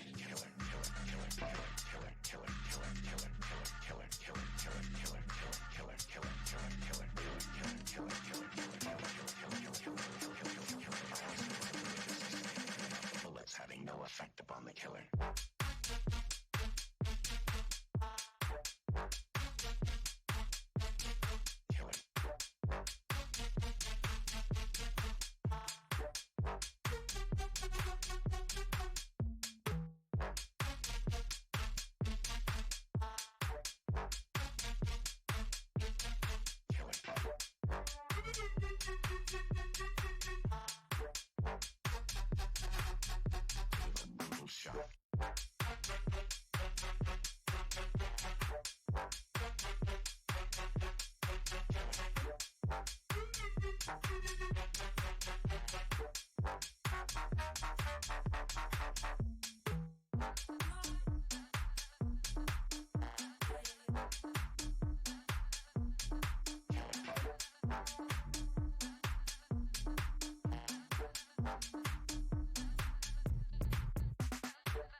Let's come back. I also read the witness statement about the bullets having no effect upon the killer. I'm just vibing to that music. It's so good. Alright, we're back. So I just took the liberty of moving y'all, assuming you're going to do the same thing with the Yes. dude. Yeah, let me listen at the door here then. Okay. And you did leave Nyx back there, correct? Yes, I left Nyx. She's holding a rope with her talons, and she is ready as soon as that door opens to just zip. Okay.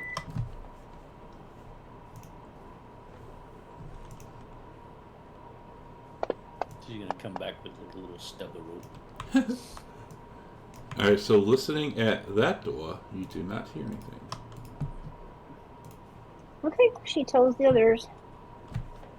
And we Mitchell ready? stands there with his hands raised. I'm not opening it. And I said, get however you want to. She's going to open the door.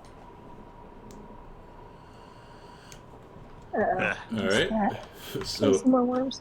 and here, featureless humanoid golems stand silent and still in a sad crowd at the center of this room. There are a dozen of them. Some have missing arms, while a couple have missing heads.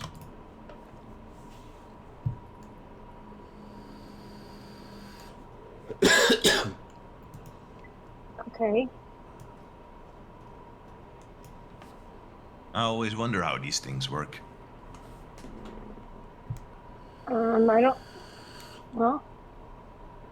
Oh, but there's a door beyond that. Two I see more. 2 doors beyond that. Yeah. Oh, did you walk in there? Demetrius He walked did. in there. He did. I will lead over and pick up a golem head and dust it off. Okay. I'll put it in my bag.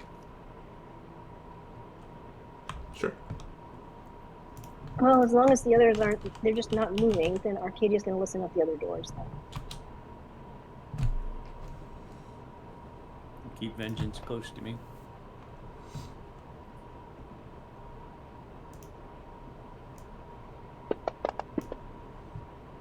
Listening at that door, you do not hear anything.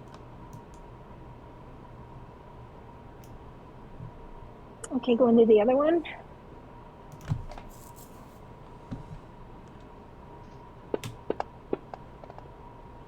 You also do not hear anything. Okay, I tell the guys, let's see, which door do we want? Hold on, everyone. Grab as many of these parts as you can. I'll just start scooping parts in my bag. I'll start harvesting as well. Are these iron golems?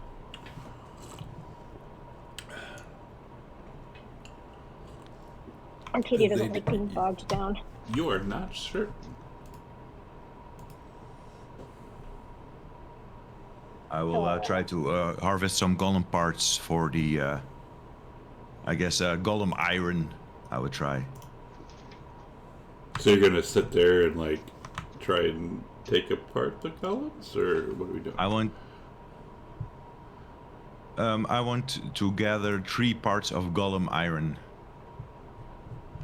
Or golem stones, if I can find them. 3 parts of golem iron. Yeah. Alright, give me a second here.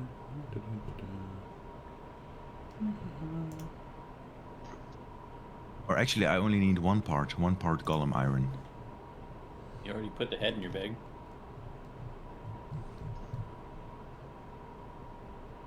And I will say to the party, when we were at Vulcan's Forge, I recalled that he said something about golem parts being very valuable and powerful No, we didn't.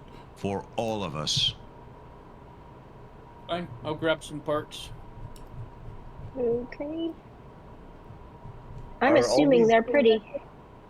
Pretty heavy. Are all these golems intact, or are they some of them, or are they? Some of them are not, some of them are. Okay, well, Gravik will take like an arm or a leg if he can and put it in his bag of holding. Just take a few pieces Okay. of his own. Do we want me to pen that in, or we just note it down that we have goal? If you want, I can put it on the recipe list if Engorgio gives me permission. Give me a second here. So you're trying to get Golem iron, Golem however iron. much we can. Okay, give me a second here. I need.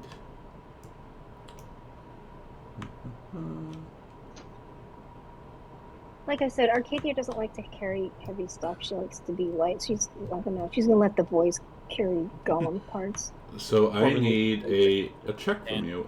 A harvesting check. Harvesting Oh. check? Yes. How do we do that? I don't even know how to check. Let's see. That is. It would be kind of like an intelligence roll. An artisan's tools roll. Yeah, artisan's tools works. I will use my inspiration. Okay. I will also. Ah! Oh, So Jesus. as you're trying to harvest these, the one you're trying to harvest, it just falls apart. Corbin, I don't. Oh, sorry. Go ahead. Corbin, as you're trying to, you are able to get a golem core. Golem core? Correct. Since I core. don't have artisan tools as a skill, I just want an intelligence check. Yes. Okay, yes, I'll burn my inspiration too from the session. I will walk over to Arcadia. I will give her my artisan's tool, and I will say, "Would you have a try at it for me?" Wait, why did that? I will It says carry okay. it. Oh, there it is. All right. So we got 2 golem cores. I'll put these in the party sheet. So does this give me advantage? It would just be a regular roll. Wait, If if you're- you gave well, me if artisan- you- Tools that you need. It's just Yeah. like a hammer and. Yeah. but I don't have proficiency in artisan's tools. Does that make a difference? Yeah, you don't get proficiency added. Right. You don't get proficiency added. Okay. So what is this? Just an intelligence check? It's on your skills list, I think, at the bottom. Tools, items, artisan's tools. No, I have thieves' tools, so that's a very different thing. So just an intelligence. I think it's the same one. The So same just text roll that- just a Just straight intelligence. straight intelligence. Okay, here we go. With advantage because of the artisans or not? Yeah.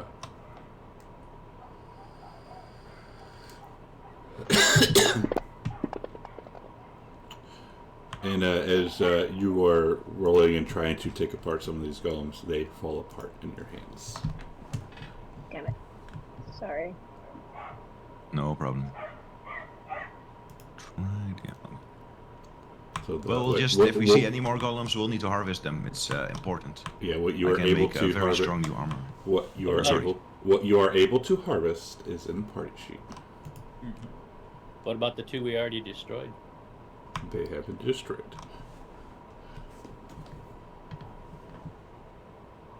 All right. Corbin's bored. He's going to open his door next to Arcadia. Okay. So opening the door. Come, vengeance.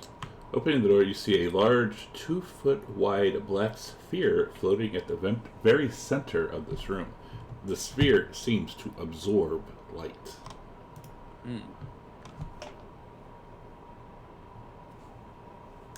Does anybody know what this thing is? It's a black hole. Grab it.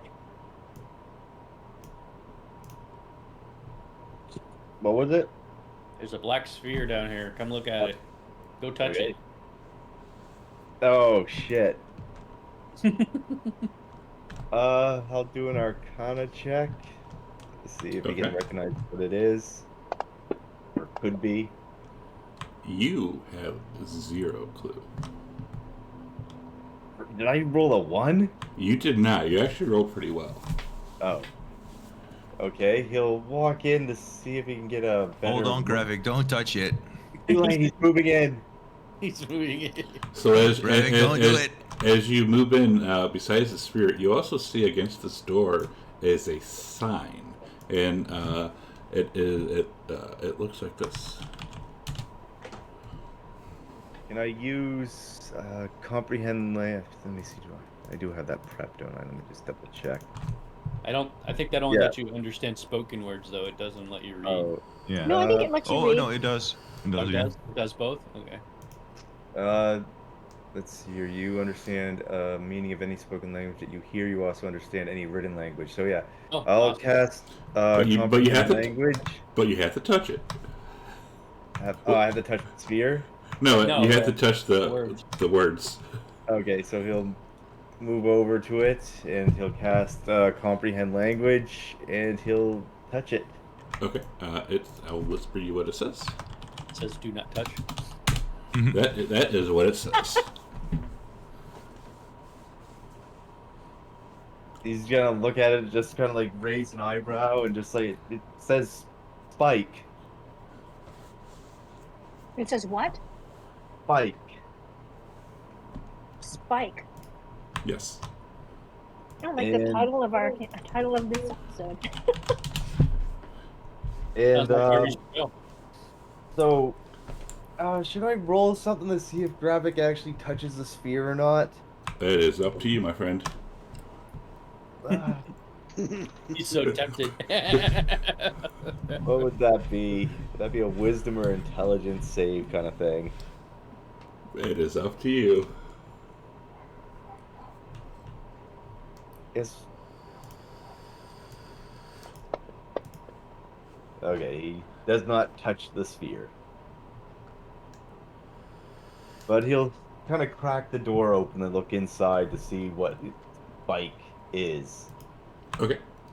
So, opening up the door, you see a large pit looking down into a vast chamber. And that is all you see right now. Okay, he'll kind of look back at the group and step into the room. Alright, inside you see a gargantuan, nightmarish creature slumbering, and I will share you a picture. Corbin will join him for that. Okay. I will also share that picture with Corbin. Actually, I'll share it with all of you. Oh heck, what is Suspicious that? title. Inside a gargantuan, nightmarish creature slumbers. A thick, spiny brown carapace covers the back of the immense creature, which represents a predatory lizard, which resembles a predatory lizard with clawed forearms, slightly smaller than its legs. If the monster has eyes, they are not clearly visible from your current position. Do we see Gravik. any weapons down there? You do not. You do not even see the full creature or the bottom of said chamber. Gravik will What were we looking for again? a weapon. What kind of weapon? We don't know. If we find it, it will send a message to the barge to appear. Maybe Spike is the No, weapon. that's not what it said was we will find a weapon that could take Lutheria down, but he doesn't know what it is. But if we awaken it, it will summon her to us. I think. Oh. I think. That- Did we already have the Titan's blade? Yes. Yeah. I think Spike would awake if we awaken Spike. He's sleeping. See. Gravik's going to hold Right. his finger up to his lips to indicate for Corbin to remain quiet, and he's going to try and sneakily move down to the door. Was that with disadvantage? Yeah. Why? Your fancy new armor. But it's light armor. According to the armor, it gives disadvantage for some reason. What? What? That's what I said. What? Yeah, look, it's light armor. I And kiss stealth disadvantage on stealth. was it. Also, was it padded armor or was it leather armor that It's- I got? I believe you got padded. I thought I got leather. I mean, okay. Made But out of plastic, it crinkles. he'll start trying to move down here. What? Why would light armor give it? He'll listen In at the. exchange for protection? I don't know. Right. Yeah, Are you proficient with light armor? I am. Since I took Bard, Did you take Bard first, or did you take Wizard first? light armor is part of like the what you get, and it says in my proficiencies light armor. He's gonna listen at the door, see if he hears anything. He does not. Okay, he'll open the door then. Opening the door, he sees another door. He'll step in, touch the door, and listen at that door. Wow, we're just letting Scout Wizard go ahead. Listening at this door, Uh. you do not hear anything. Okay, he'll open that door. Alright, so opening this door, this room is colder than the rest of the complex. There are 4 huge floating spheres marked by ancient runes. The walls are also covered in the same runes. I will open this door. I'm gonna make sure V is. Wow, with we're me. gonna open all the doors. Vengeance is with Corbin. Alright, I got you. That's fine. If I'm caught. Can he I read want you with me. the runes with the comprehend languages? He cannot. Actually, hang on. Yes. I don't think you would want to utter what they are said. They're just a bunch of different stories.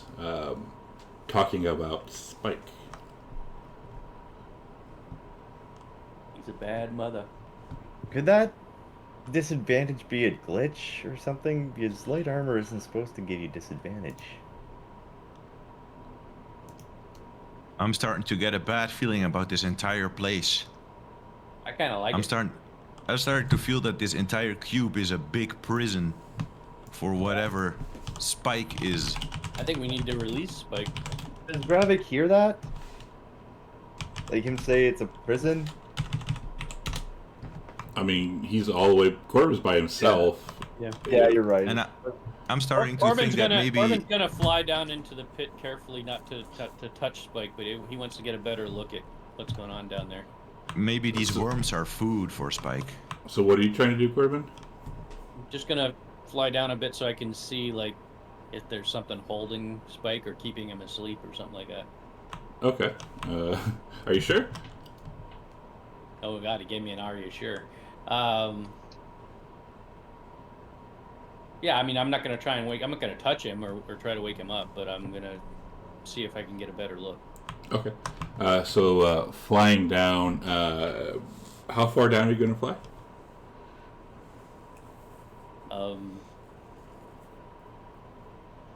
I'll just take it slow. Go 10 feet at a time. Okay. How far down is it? It's about 10 feet to like where the picture you saw is, and you do have dark vision, correct? Mm-hmm. Yeah. All right. So you see that this boy is very, very large, and as you get to the bottom, it's about 100 foot down to the bottom, and you see that he. That's where you end up finding like his feet and stuff like that. He's very big. I don't see anything holding him in place or keeping him asleep. You do not. Interesting. Arcadia whispers to Demetrius, and she just says, well, the information that we got from the Titan was also, he wasn't right in the mind, so who knows if this is truly a weapon that would take Lutheria down. I'll fly back up and I'll inspect the room carefully to see if I see any levers. Whatever is locked in here, I think we should try to find it. This is what's locked in here. You're getting the sense that this place was built to hold Spike, the worms, you know. Oh, actually, I think the worms are keeping him asleep, maybe. And actually, Corbin, I'll give you this because you went down to the bottom. That chute that Nico opened, you see a big pile of blood in where the chute was opened up.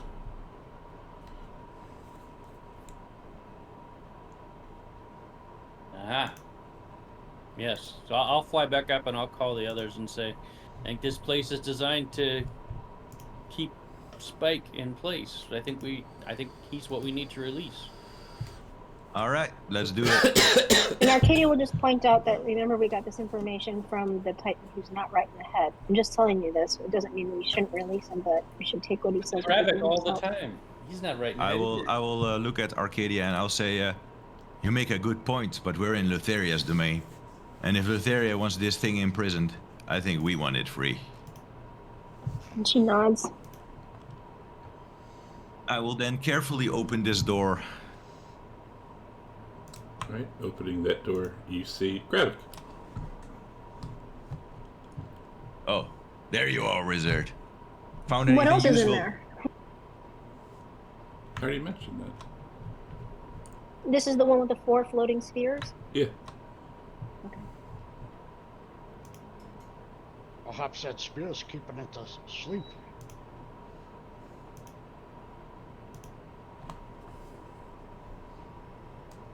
Has something to do with it. Vengeance. I'm going to stand at the border here. And I will cast Divine Sense on Spike. Or towards him. Okay. 1 second. Arcadia's gonna walk. There's another door to the south, correct, in the sphere room? Yeah.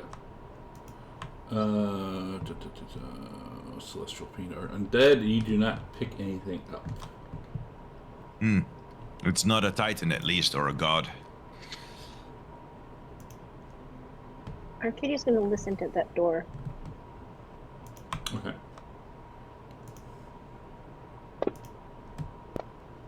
She does not hear anything. Do we want to open up this door? Yeah. I think we don't have much of a choice. Okay. Please watch out. I'm gonna open it. We're all in place. Yep. What do I see? You see another door. All right, I'm gonna go listen at that door. There's a lot of doors in this place.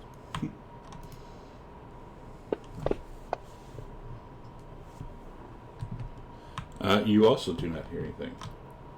All right, are we ready for me to open this one? Well, let me get in there.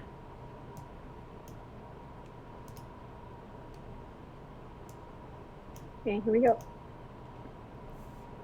Alright, so sitting at the, so opening the store.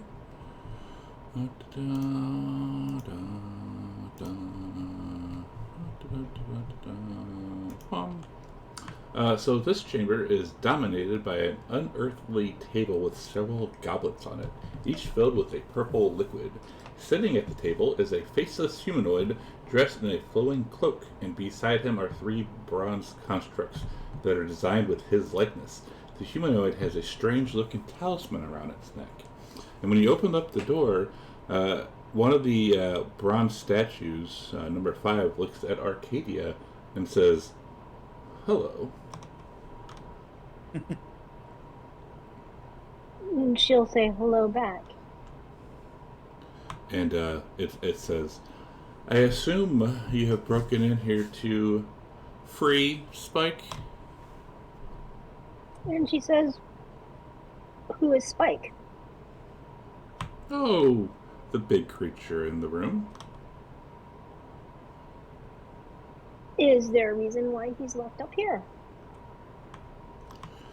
Well, it does bring death and destruction wherever it goes.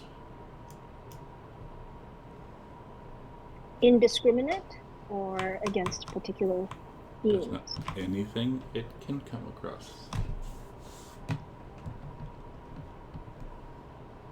But I assume you want to release him to kill Lutheria. Oh, and why would we want to kill Lutheria? And he looks around and says, "Even us who are like deep down in places know of the heroes of the Oracle."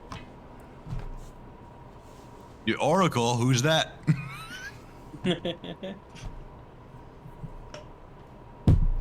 "I can tell you how to awaken Spike But in return, you must swear an oath to kill Lutheria and bring her crystal scythe back to me.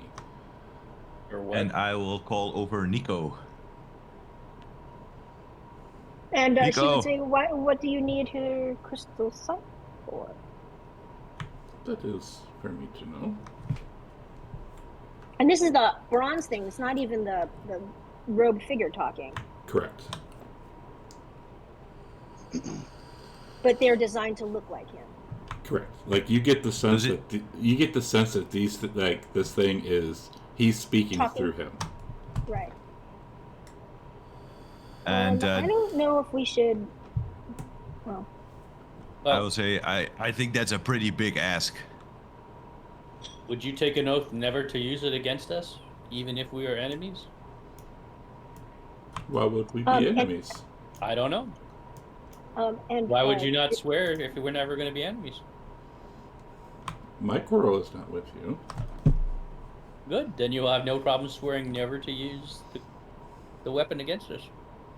And then Arcadia is going to whisper to Corbin something. And she'll say... We're not giving you Lutheria's scythe. Oh, let's not be too hasty, Demetrius. I don't know this guy. That seems like a really powerful weapon. Corbin does, Arcadia does mention, whisper to Corbin, Granny A told us if we find Lutheria's crystal scythe and bring it to her, we can restore Nico's family's memories. Whose memories? Nico, family. Oh. Yeah. Probably can't do that. But we need to find out how to... Is there some other way to awaken Spike? Help figure out how to awaken Spike? It looks like he's probably gonna wake up in 100 years or so, anyways. What if we drop a fireball on his head? How would Gravik know that? Sus. And I will look at Graphic and I'll say, how would you know that? The big what the hell's it called? Say hourglass. The big hourglass at the top of this place. There's about 100 years left before it runs out.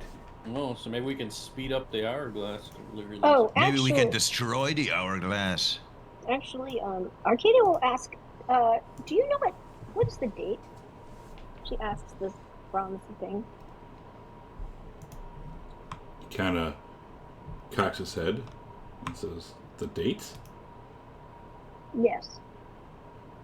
The 12th of Morpanoth." Does this mean anything to her? She's just trying to figure out how much time has passed, or how much time till the Oath of Peace, or are they in the future, or are they in the past? So when you did your whole journey, it was the 11th of Morpanoth. And what is it now? The 12th. One day. And Okay. if we bring you the scythe, can we use it first to help our friend? And bring it to you after? Corbin, we don't need this guy. I Well, like and him. Arcadia. He's got a good face. Arcadia asked Demetrius, "Do you get your divine sense off of this guy? I mean, does he look like the Does he look like the same creature that was guarding the Oath, the prisoners on Yes. the Oath Island? I think. Yes. And he already said they're fiends, and she's like, well, of course, he also figured out the Fates are fiends too. So So I'll say he's a demon, and we're not bringing him to the site. It's too dangerous. Did he answer my question whether we could help Nico first? And he says, yes, but right after I will require it. I will say to Corbin, I think we already figured out how to free him. We don't need this guy. Don't give a demon such a powerful weapon. Are you sure we'd be able to free him? We don't have a lot of time. Well, we could always try, and if we can't figure it out, we can Maybe- just come back here. Maybe we should let Nico decide. Well, it is his quest. Nico. I'm coming up. I have a question though. Were you drinking wine again? Yeah. Would No. you like some? Would you like some wine? Sure. But I have a question. If this spike is so dangerous, why are you letting him out in about 100 years? That's what I assume, anyways, from the keeper of time at the top of this. And he shrugs and says, "All things must be released in due time. But I do not command that." but if it's so dangerous, why even give it a chance to leave? And he shrugs and says, "Well, every 1,000 years or so, everything needs to be." And he kind of scratches his head. Be remade. Wait, are you saying that you let this thing out every 1,000 years to waste to the land? He does not respond. Hmm. Is there like stories of apocalypses happening in your land every 1,000 years? I will do a history check on that. Yes, you all may do a history check if you want.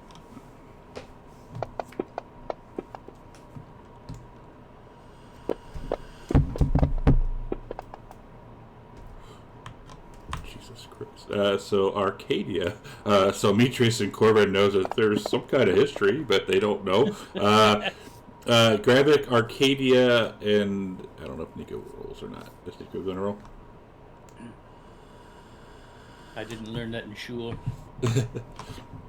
Gravik and Arcadia knows that 100% every 1,000 to 1,200 years or so that the apocalypse comes and remakes, destroys things.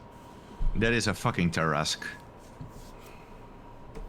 I say we let it And go. I don't say that in character, by the way, because I just doesn't know what a Tarask is. But at this want point, to I think... wrestle it. You know, since Gravik got something of a look at this, can he do some kind of check to see if he can recognize what it might be? What Spike might be? Yeah. Sure. It's a weapon to use against. What do you want for that? What kind of check do you want to do? Because he's never seen a creature like this. So Could be nature or history. you could do another history. Maybe he read it in a book or something, or saw a picture. So you get the sense that while you were in your room fiddling around with that book, you saw a picture of this creature in your white book. But I don't recognize what the creature might be. Correct. Okay.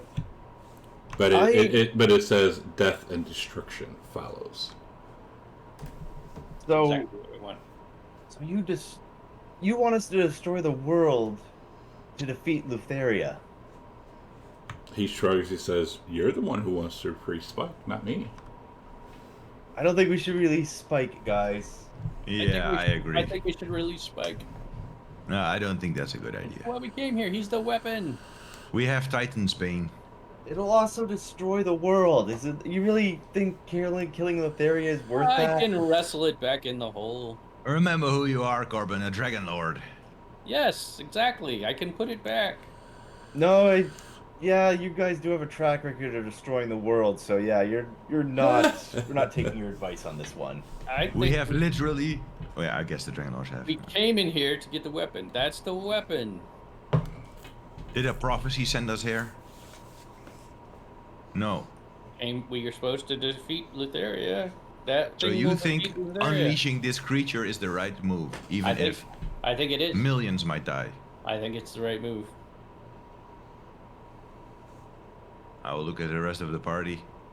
Well, I guess, should we vote about it? We're not even in our land. We're in the dreamland. We're not even in the regular land. So how would it even get there? Arcadia would say it could probably get there the same way we might get out. And we were talking to a Titan who was also saying it would please him if we helped Lutheria. Remember that he said that at the very beginning. He said it would please him if we helped Lutheria, and then he told us this would awaken her. So that makes me suspicious. If he was in his wrong mind and releasing this will actually help her, I'm I think there's other places we can look around. I thought he said this would help defeat her. Oh, I'm pretty No. sure it'll help defeat her. Just defeat the rest as well. It's true, but he also did say at the very beginning when we spoke to him, he did say that, how can we restore you? You asked him, how can we restore you? I'm pretty convinced we should release the And he said, maybe you can help Lutheria. And you said, I thought Lutheria is the one that put you here. And he says, she is. How would helping her help you? It would please me. Even though she stuck you here as a statue, yes. Then that was the conversation you had with him. Corbin did. So why do you want to free Spike, Corbin? Why do you think that's the right move? Spike is a good boy. Come on. You know what? Look at Nico's. We have Titan's Bane. We're meant to face Lutheria ourselves. We're in Lutheria's domain. She's obviously spent a lot of resources keeping this thing trapped. That means it must be on our side. I think you are right that this thing can kill her. I will believe that, but I don't think it's on our side. I think we should rely on the prophecy and Titan's Bane. The Oracle hasn't led us wrong yet.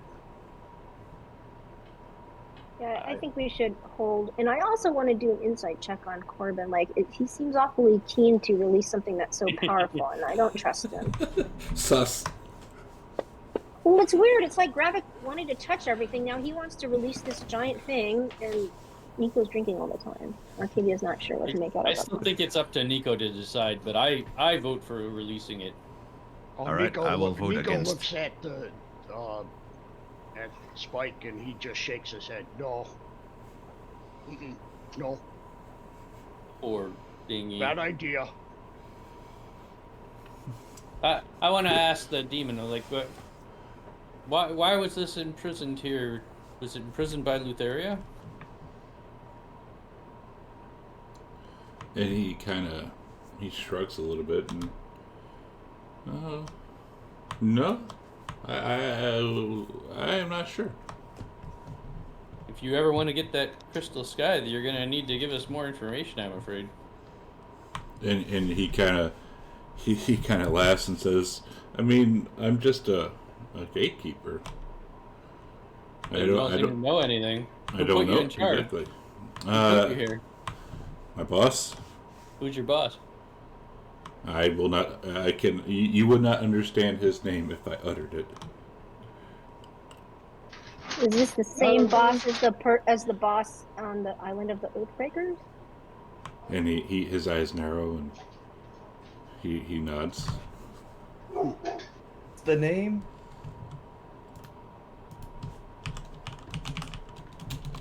Oh yes, we might be able to speak his name. I will walk away and wait at the stairs.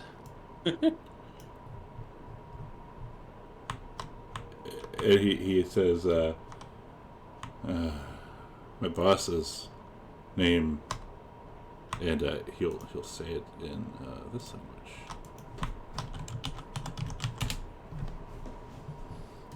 Only Gravik knows. Yeah, Gravik still has comprehend language on, so it's still. I will message it to you.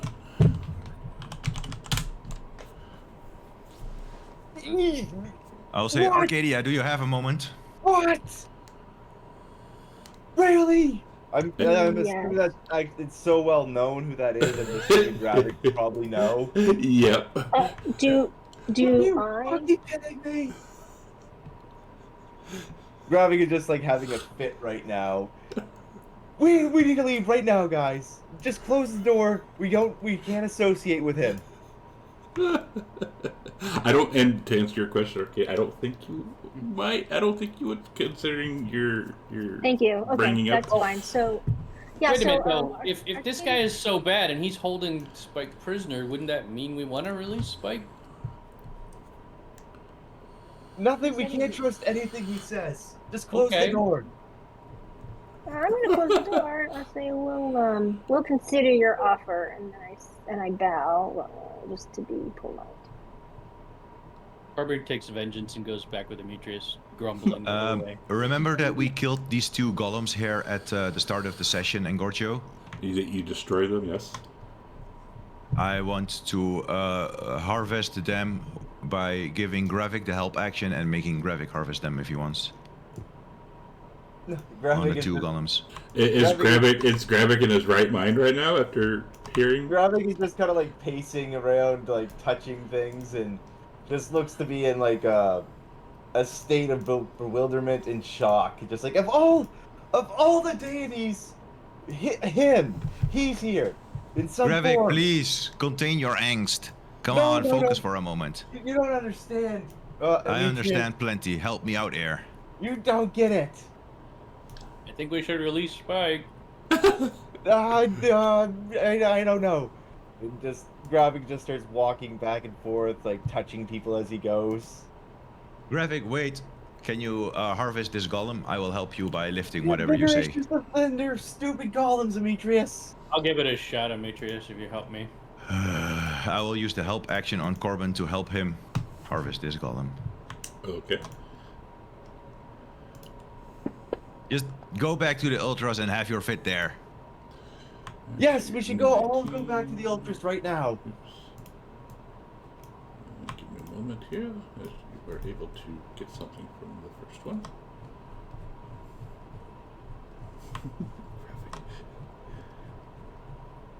There's another one over here, Demetrius. I will also use the help action on you so that you can try to harvest that as well. Think Gravik's just like sitting off to the side, just like poking his forehead, like think.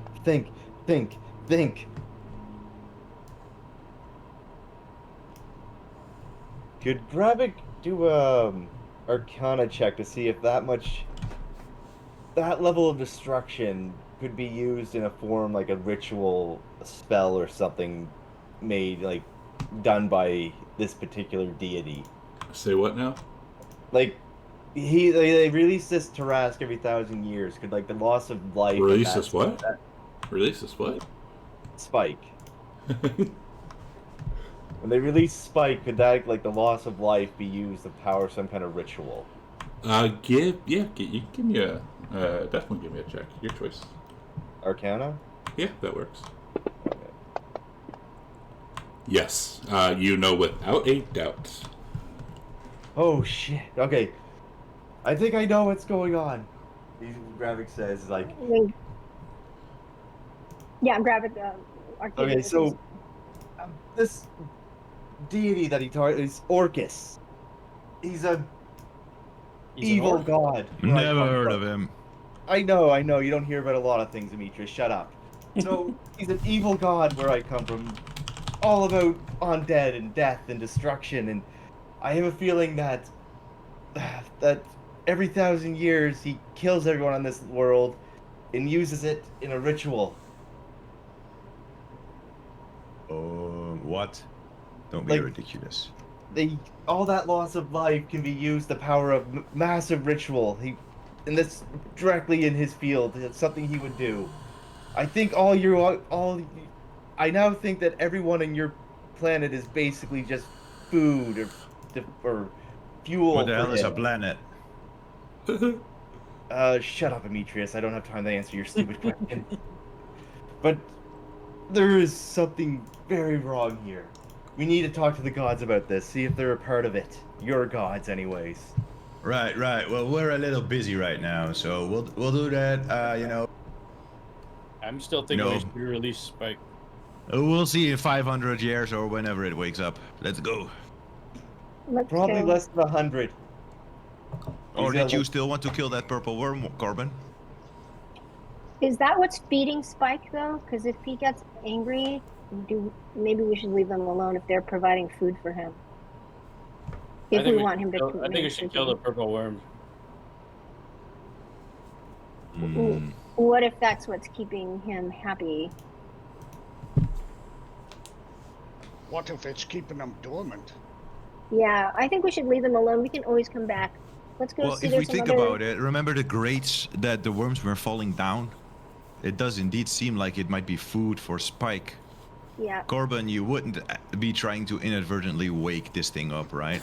We would never do such a thing. Yeah, I think we should Really? go. We should go. We have to figure out how to get Demetrius down because he doesn't have... Oh, what's happening with Nyx? She has not come back yet. I'm gonna go look and see what's going on with Nyx. You just gonna You're gonna walk back, or you're gonna call her? I want to see what's going on, so I'm gonna walk back. I should be able to see down that hallway. Keep in mind the one that was golem thing. Oh no, fucking whatever. Wait, what golem thing? That Corbin was grappling, but Yep. Wait, but isn't it dead? Well, I think it was down in the worms, right? yeah, but well, It's down in the worms, but it's as high as the platform, I think. yeah. while they're doing that, Gravik's gonna start heading back towards that room to ask Buddy more questions. This is more. Oh God! So wait, getting Nick. Shit, is Nick's not there? No, she's still down there. I just okay. took her off the combat tracker. She's still down there. She's still down there, and she's still holding the rope.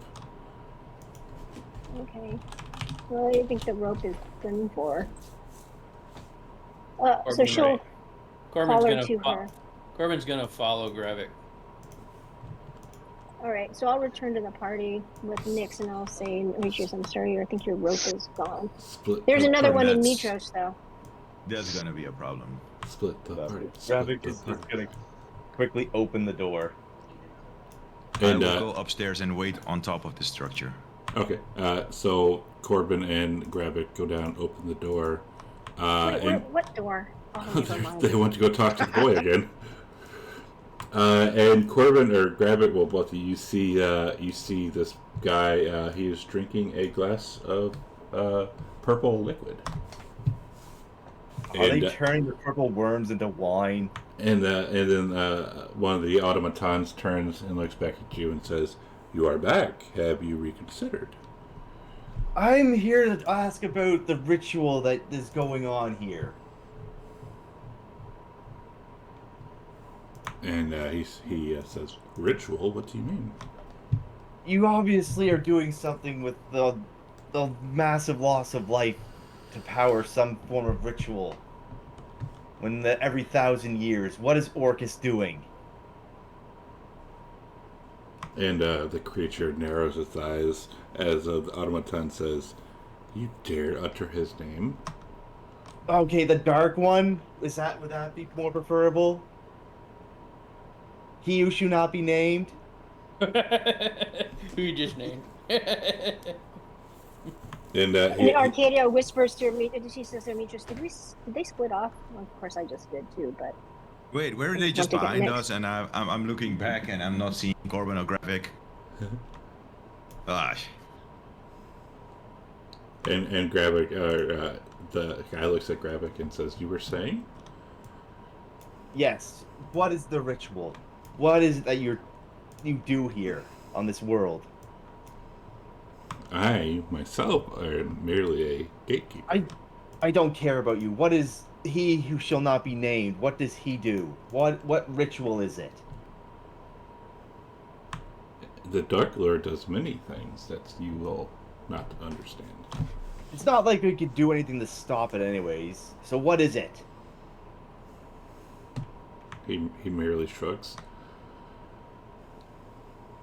Tell me what the ritual is. Does it empower him? Does he do it for some other reason? He will gain power sooner rather than later. So that's all this is. This whole world is nothing but a giant battery for Orcus. You dare mention his name again, you will lose your head. Fine. He who shall not be named. And he'll kind of smile a little bit and says, "Oh, not all of your party are as dense as the horse." So that's all this world is. What about the other gods? Are they part of this, or do they even know, or are they just complacent? He kind of laughs.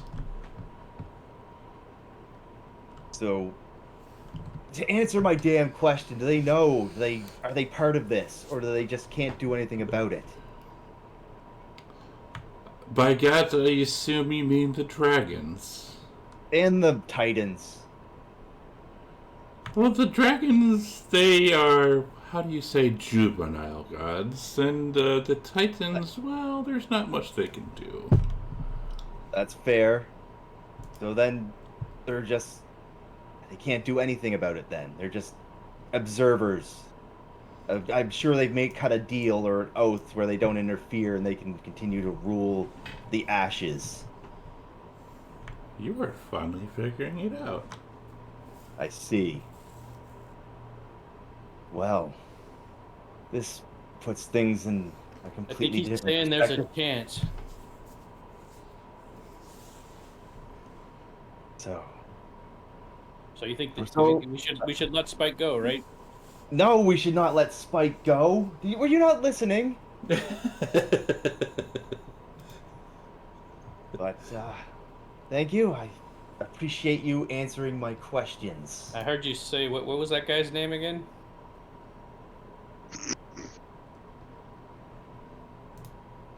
But, I will now leave you to your drink.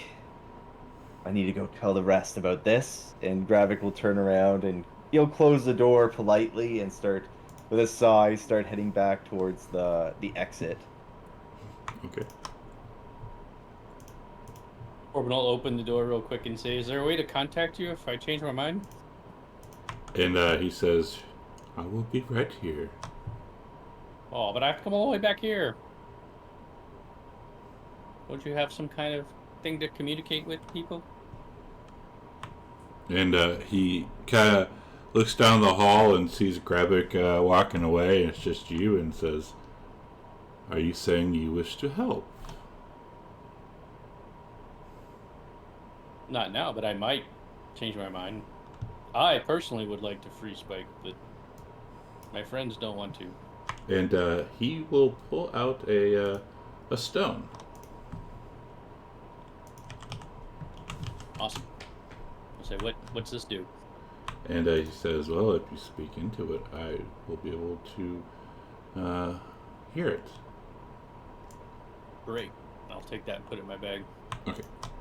I'll let you know then. And he nods and kind of smiles slyly. Alright, I'll go join the others. As Corbin reaches the party last, Amitress will look at him and say, "Didn't give any shady oaths to demons, I hope." No, I have too many O's already. But It would I be a poor start for the Dragonlords. I really think we should have released Spike though. Gravik Are you willing to accept the responsibility of everyone that will die because of it? Gravik will just glare at Corbin and just... He'll turn to the rest of the group. If we're heading back to the Ultros, we need to talk on the way there. Yeah, well, we have a little bit of a problem with that. What do you mean, a problem? I lost my rope of climbing. Well, come back and get it later. Corbin and No. Vengeance will try to pick Amitrius up and Yeah, fly can him Corbin back and to his Vengeance ship. do that? But Sure. if we're heading back to the... I wasn't here for it. I don't think I missed it when I was watching the recap. But is the Ultros mired by the prison, or do we have to take like a boat back and forth? No, I it's think right it's there. No, made it's by the right by- prison, but the prison is like 100 feet up. So you can Oh. either use Dimension Door or you could take the Potion of Diminution, I'm guessing. Okay. You can just walk. Yeah. Not, As we get- okay, is- Amitrius can't climb. He I'm climbed fly- up I'm- with- I can. I just have disadvantage. Me and It's a Vengeance high are fall. trying to fly him down. Okay, so in that case, if we're heading back to the Ultras, Gravik will just Dimension Door everyone down. Okay, nice. But as they get back on the Ultras, Gravik will start explaining what he learned. Really quick, when when Vengeance tries to pick Amitrius up, she says, "Ow, my back! Go on a diet, you fat oaf!" You don't mind my size when I'm standing next to you taking all the hits. But no, he'll just say, I went back and spoke with the demon, and he explained the whole situation to me. It's apparently Orcus has taken a liking to your Hey, world. did you just say his name again? Yes, just be quiet. And apparently been using your planet or your world, whatever you want to call it. He's gonna look over at Amitrius. He's been using it to empower himself by killing everyone here every 1,000 years, and your gods are basically helpless to stop it. They've even How do probably you know made that? because he told me, and I believe. So this demon told you something, and now you believe it. Yes, because this is exactly what Orcus would do. Well, I have an idea. Why don't we all go to Kyra's room and ask her? Good luck getting any answers out of that child. Let's go to talk to Karen. And come on, Gravik, don't worry about it. Fine, we'll go talk to the juvenile. Oh, rude. Get rid of Spike's picture. Show that. Okay, we're all on the Ultros.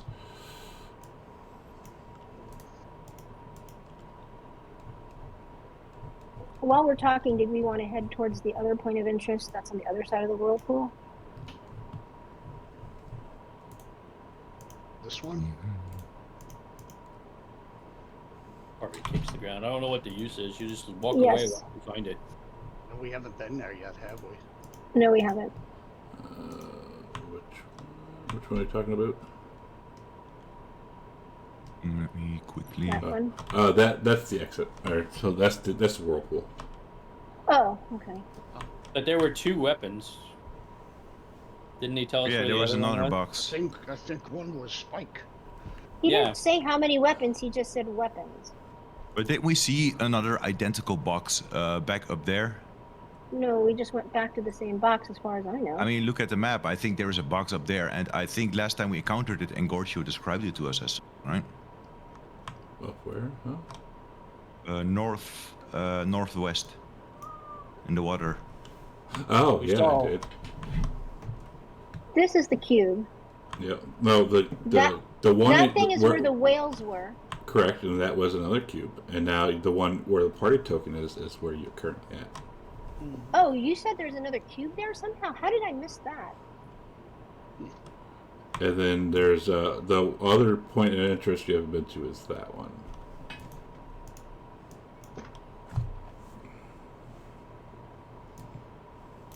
But, Oh, well, we're right there. You want to go to that one? Well, that's a point of interest. That is not a cube. Yes. I think we should go to the other cube. See what other Titan you don't want to free. Yes. Well, you know what? The Well- Titan well- that held the weapon. It could just. Well, he didn't just say which cube. We might have gone to the wrong cube. That's true. But what we needed was one of those magic keys that it gave, and we used that key on this cube. I don't think we can just open the other cube willy-nilly. We'll find a way. So let's set sail towards this island for now, and it's on the route anyway. Yeah, and then let's see if Kyra has anything to say about it. so, Gravik would begrudgingly follow the group to go talk to Kyra. And when you tell them to sail to the island, they're some of the dock workers or some of the ship workers are kind of just leaning back, smoking a dart, playing cards and not paying any attention. All right, guys, I will deal with this for a moment, and I will. Can you guys follow me? I have a plan, and I need you guys to trust me. Okay? What are you doing? I'm going to address the crew. Are you And, sure that's a good idea? They don't seem quite. Yeah, I think it's a good idea. Just trust me. I've been thinking about this. Okay? Okay then. I will ask the bosun to gather the entire crew and lay the ship still on anchor on top of the deck. And I will gather myself and the party on the officer's deck here. Okay. Vengeance is hanging out with Aziz. So I want to array like all 100+ men and women like on the top deck, like facing us so that we can address them. And they're as they start coming up, they're what the hell is this now? And go ahead. As they finally gather. I'll say greetings, men, women. A short while ago, there was a minor incident with a crewman aboard the ship. I will not apologize for losing my temper, because I did not deserve to be called a coward. And not just me, but all of you as well. No one in this crew is a coward. We all risk our lives each day in the face of overwhelming odds. And I will do my best to fill the role as captain and function in a more professional manner. I understand we are not the military, and I do not expect that level of discipline. But we do need some discipline for this ship to function in the best way it can, but I cannot do it alone. I share the command of the Ultras with my fellow party members, and I will motion my hand at the fellow party members that I arranged next to me on the officer's deck. And I will say, Corbin, you are the leader of the Dragonlords. You are a peace bringer and a man of legend. Those leadership and diplomatic skills make you the perfect person to put in charge of the crew, morale, and discipline. I want you to handle any issues that come up with the crew in a respectful manner. I also expect you to handle shore leave for when we reach a city. If you feel that I, as a captain, step out of line, I want you to bring it up to me in private as well, and I will listen to you. Nicodemus, you are a wise druid. Corbin holds up his hand and says, Yeah? "Do you agree, crew?" And you hear a couple, yeah, like disheartened, yeah. And I'll say, "For my first order, break out the ale." And you hear, I still have something to say, yeah. Corbin. And I'll that say crew it. goes, I'll say, Nicodemus, you are a wise druid and much loved by the crew. I expect you to take care of their needs in your role as the ship's quartermaster. If the food is not in order, or there is a cultural problem between the races aboard, or if the crew wants certain items or materials, or there need to be repairs on the ship, I want them to be able to come to you and for you to help them out. If anything needs to be bought, we can do that as the party. And you are also the ship's medical officer, so if anyone in the crew has any medical issues, you can go to Nicodemus and he will do his best to heal you. Do you agree with that for Nicodemus? a few more, yeah. Arcadia's crossing her arms. She doesn't like where this is going. And Nicodemus just salutes Demetrius. Aye, aye, Captain. I'll say, Arcadia, in battle... Really quick, from the back you hear, make him the captain! And then you hear more, yeah! I'll say, Arcadia, in battle you have proven yourself a capable strategist and to be able to think clearly. I want you to use these skills for the Ultras. I want you to take care of the defense of the Ultras and train the crew so that when we enter some kind of sea battle, they can fire arrows Watch or this operate stream. the ballistas. Is Watch that something the- you want to do? Watch this stream. Watch what's gonna happen. And she just nods at him. It doesn't Okay, look like she wants to do it, but she's just nodding. I'll turn to Graphic and say, Graphic, despite your personality, you Oh. are likely the most educated individual aboard. Gods excluded, of course. I want you to handle the magical needs of the crew if they have any. And I want to put you in charge of communication with the mainland. I want you to offer each of the crew the opportunity to send a letter home. And if they cannot write, I want you to write letters for them as they dictate them to you. Can you do that? I can definitely do that, but also, could I have a few words with the crew in the meantime? Of course, but could you wait until I finish? Then you can address the crew freely. I'll say, I will continue to serve as the captain of the Ultras, but I am not a tyrant. If you have any issues with me, you may bring them up with my officers. They will confront me about it. If you have any issues with my officers, you may bring them up to me, and I will confront them about it. I wish to treat you with dignity and respect, but I want the same from you in return. I offered each of you a lot of gold for a year's service aboard the Ultras. If anyone wishes to leave the ship, I will allow you to keep half of your pay upon departure, and I will pursue no desertion or mutiny charges.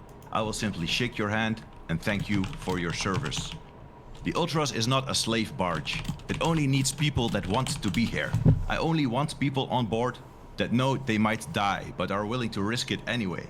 Remember what we are fighting for. We are fighting for Thylia, for your homes and your families. They are counting on you, and so am I. And if all of you feel that I must be replaced as the captain, I have absolutely no problem with that. I will gladly let any of the party here take over the role. Nico. And now the rest of you may speak. And then when you say that, you hear a chant start from like the back. Nico, Nico, Nico, and then it starts growing If louder. Nico wants to be the captain, then he may be the captain and take charge of the Ultras. If that's what the crew wants, if anyone wants to step up, go ahead. If before we decide to change He might not. leadership, Maybe he shouldn't drink and drive though. but you're done, Captain. May I? Yes, address I am the crew? done. Okay. So as the captain, the rightful captain, has stated, I will be here to provide you with shore leave. He's gonna look over, like I can't actually do that, to allow you to leave the ship for a short amount of time to relax, and also send letters to your family while we were at sea. Is that anyone interested in this particular offer? And they all stare. They all just stare at you. Okay, no takers for that then. Who wants to get Cap- off with another scene? But, Captain, I also think that this crew has been put through more than what they probably bargained for when they originally decided to join the crew. Perhaps a raise would be in order at this point. Yeah. What? Arcadia looks at him. I already paid them like double that what a normal sailor gets. Yes, but this is definitely very awkward. Look where we are right now. Any normal crew. And I would will have turn to abandoned- the crew and I'll say the issue is your money. And you hear somebody in the back. Union. If this is a money problem, when we next reach a horde, I suppose we can offer you a portion of it. You hear That is acceptable to the party? You hear a gasp from the dragons. Would But that also- satisfy the crew? Someone else says Union.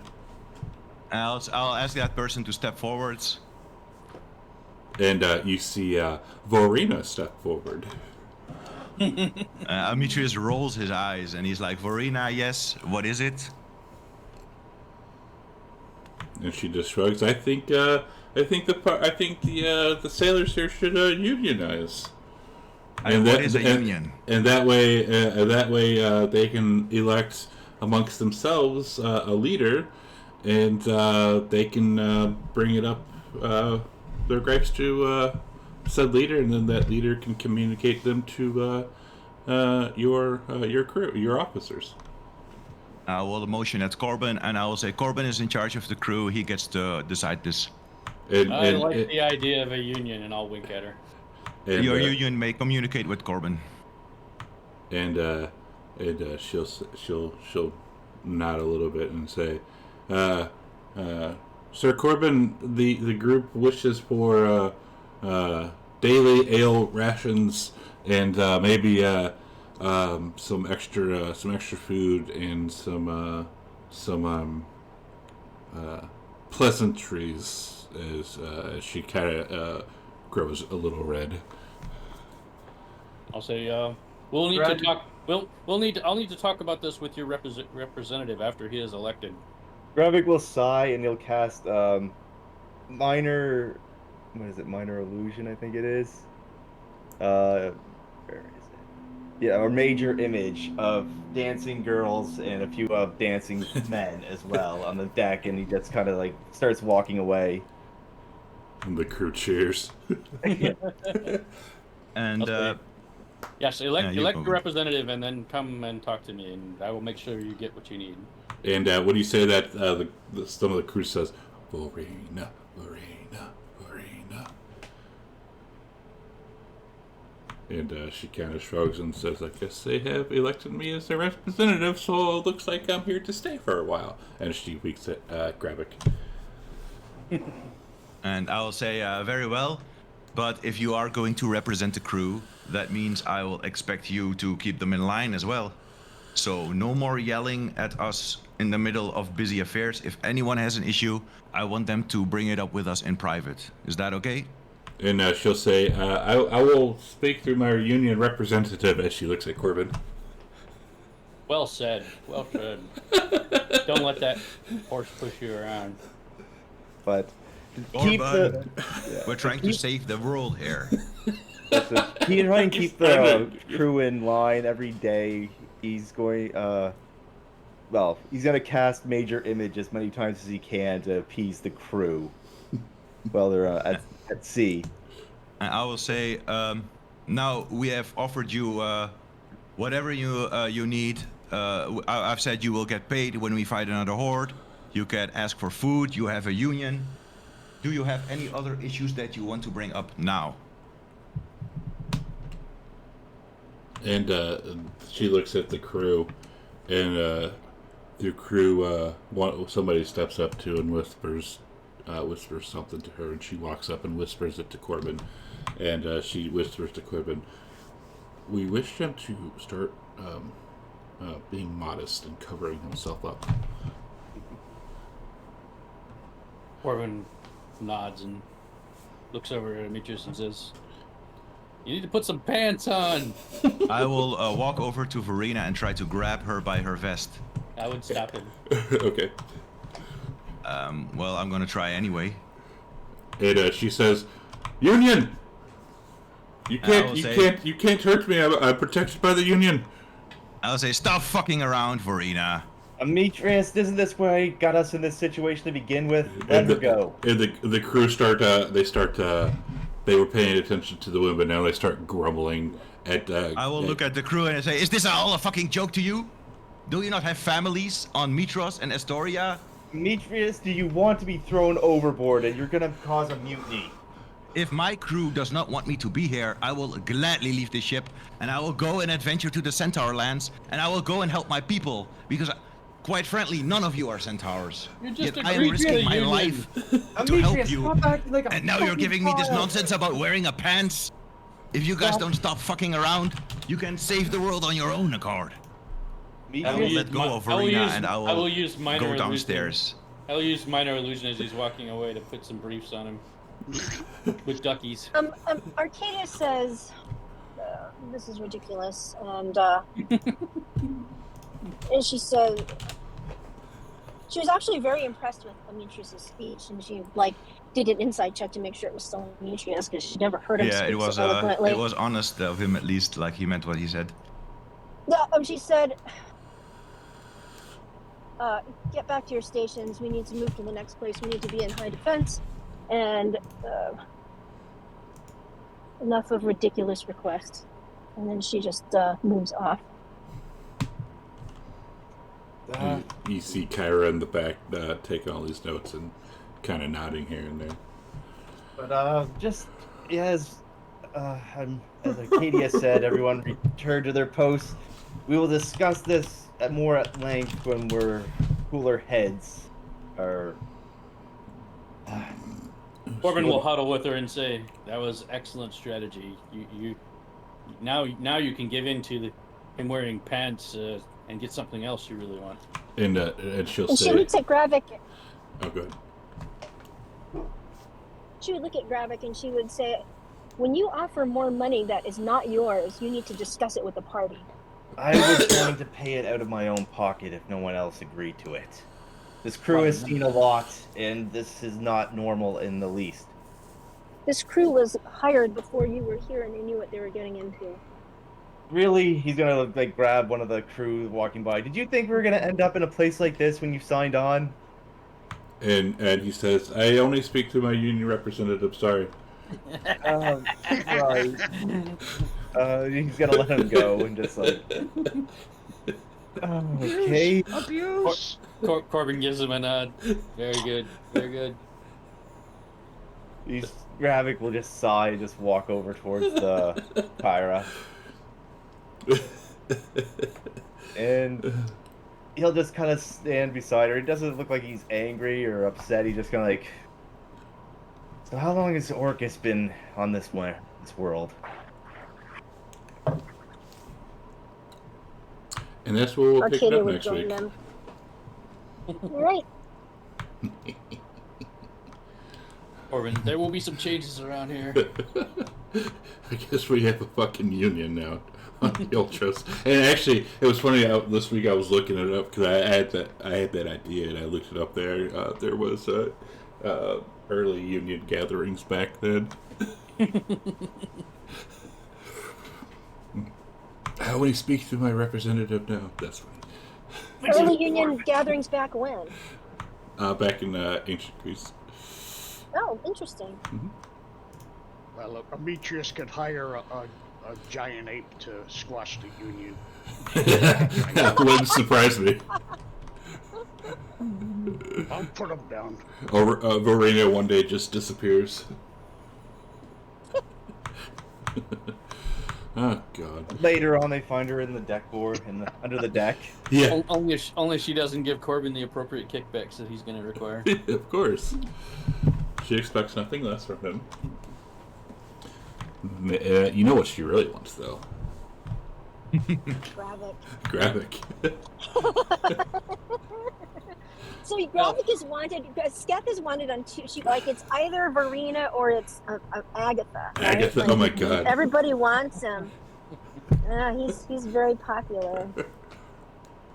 It's because I don't accept any of their advances, so Ingorgio is constantly just inundates me with it. Not always.